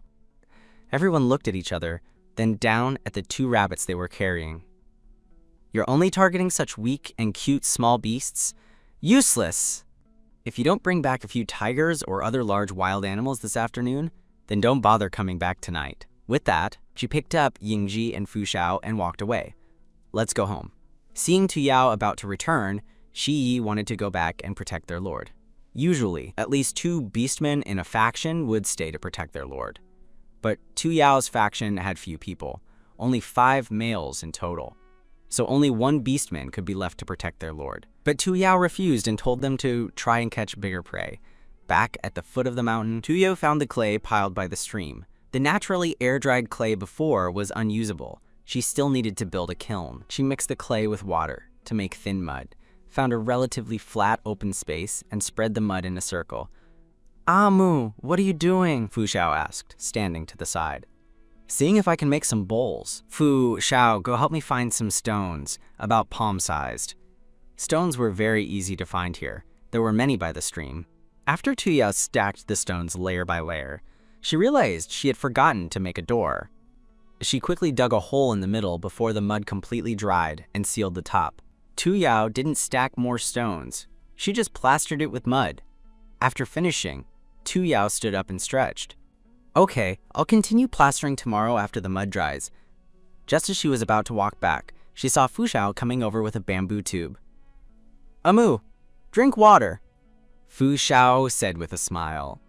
Tuyao couldn't help but think of the hateful expression on Fu Xiao's face when she first arrived. The water in the bamboo tube was still steaming. It must have just been boiled, but she felt a chill in her heart. Tuyao stroked Fu Xiao's head. "How can a child be so sensible?" Then she held Fu Xiao's hand and returned to the cave. While drinking water, she said earnestly, "Some mistakes cannot be forgiven. Don't be too lenient with others. If someone hurts you, you must fight back." Fu Xiao obediently said he understood. At this moment, Yinghen pushed aside the vines from outside and walked in. The white-haired beastman was covered in blood. Tuyao pinched her nose and told him to wash up before coming closer. After observing for a while, she didn't find any injuries on Yinghen. "Is anyone hurt?" "Bai Qi is dealing with the tiger downstairs. He got a little hurt, but everyone else is fine. We caught 2 tigers." Yinghen was a bit disheveled, wiping the blood from his body. "Good. Go quickly." After Yinghen left, Tuyao was a bit bored at the cave entrance. She really didn't like this peaceful life. She lay back on the bed, looking at the dusty stone wall, and an inexplicable anger rose in her. She wanted to hit people, she wanted to hit zombies. After a while, they came back carrying things. Bai Qi was carrying 2 tiger hides in his hands. The soaked tiger hides were very heavy and were roughly thrown onto the ground. Bai Qi was covered in sweat and a little blood stained his white hair. The others also had some blood on them. "Yeli, go downstairs and boil water. Use this pot." A large pot, 1 meter in diameter, suddenly appeared out of thin air in front of Yeli. "Where did you pull this pot out from?" This was a question he had wanted to ask for a long time. The others also pricked up their ears, secretly listening. They had never seen their lord conjure anything out of thin air before, and these things were all Very useful, much better than those made of wood or stone. But Tuya didn't want to explain too much. It wasn't because she was afraid of her ability leaking out. Anyway, these beastmen had no idea what an ability was, and their minds weren't very bright. She simply found it troublesome to explain to them, so she said casually, "Because I'm awesome. When you're awesome, you can also boil water. Don't ask so many questions." Yeli pouted. He felt that Tuya was just fobbing him off, but then he saw the male beastmen in Tuya's faction, all looking at Tuya with worshipful expressions. His mouth twitched. He hadn't expected that beastmen would actually believe such nonsense. There were many large stones by the stream.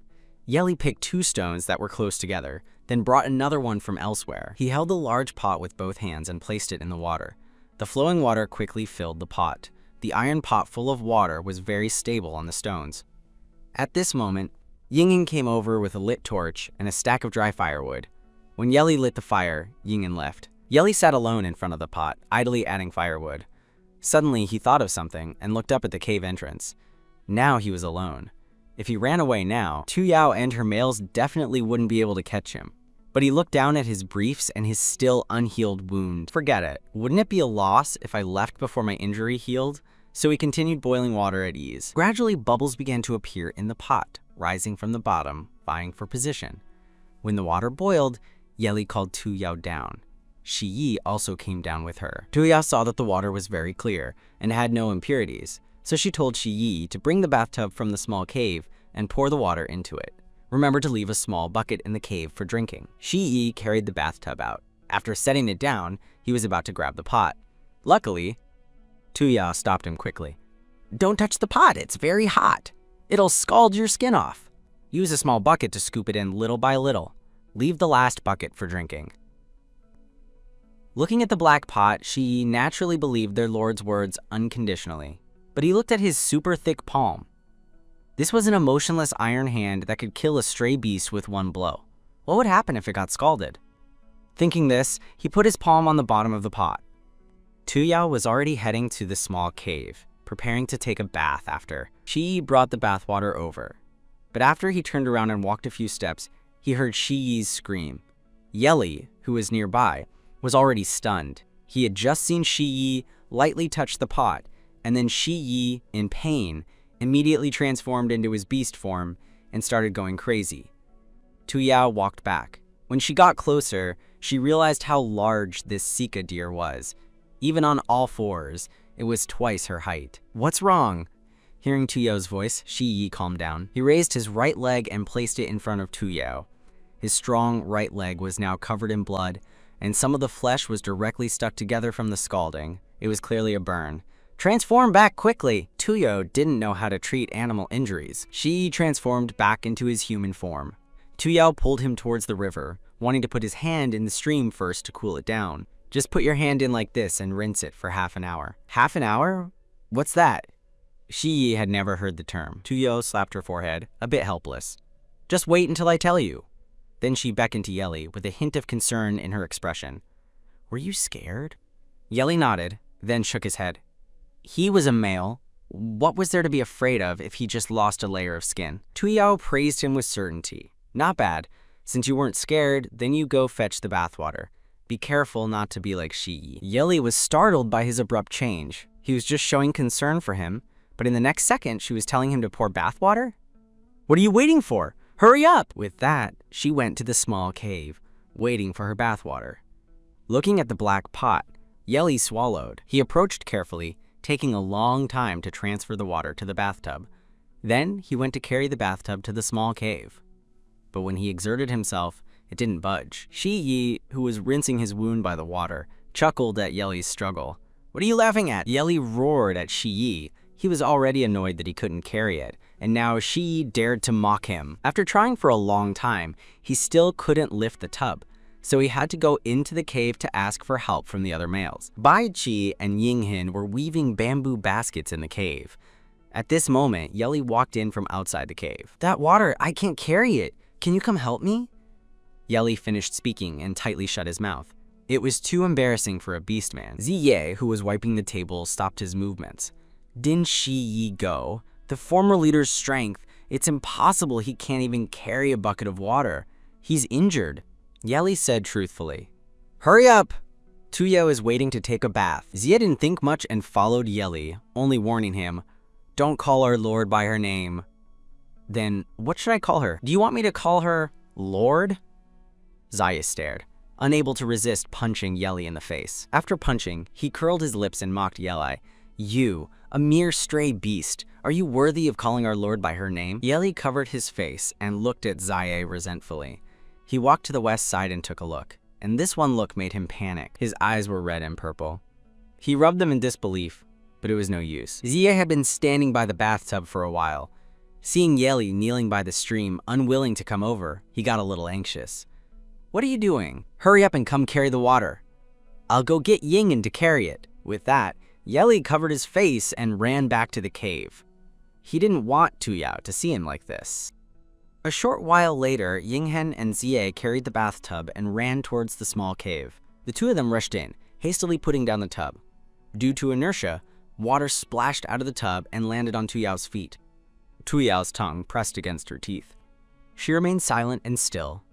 Seeing their quiet lord, the two knelt down at the same time with great understanding. Zia was more brazen than Yinghan and immediately hugged Tuyao's leg, begging, "Lord, we were wrong. Please take a bath." Seeing Zia's foolishness, Tuyu couldn't help but laugh angrily. Although she liked the feeling of being a queen, she really didn't like idiots, especially in what seemed to be a world full of them. She had several in her own cave alone. Tuyao put her hand into the water. Thankfully, the water was still warm. She sighed, her voice a bit helpless. "Go out, I'm going to take a bath." She also told Shihi to take his hand out and go back to the cave. After the two left, the cave was finally quiet. Tuyao finished washing and just got out of the bathtub.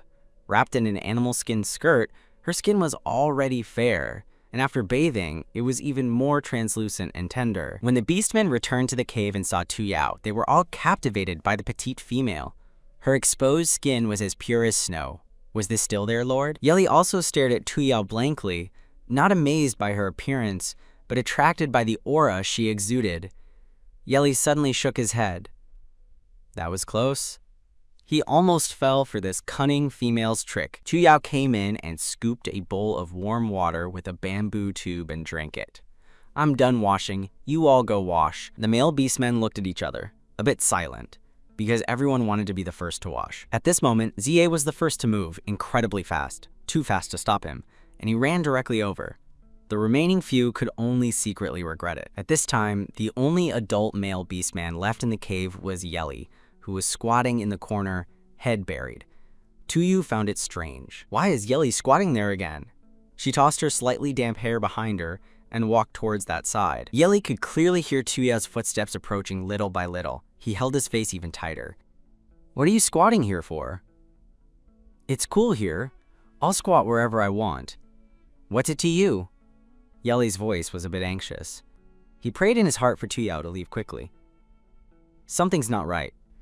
Tuyao keenly sensed that Yeli really wanted to get rid of him. She simply reached out and put her hand on Yeli's shoulder, pulling him back abruptly to see his face clearly.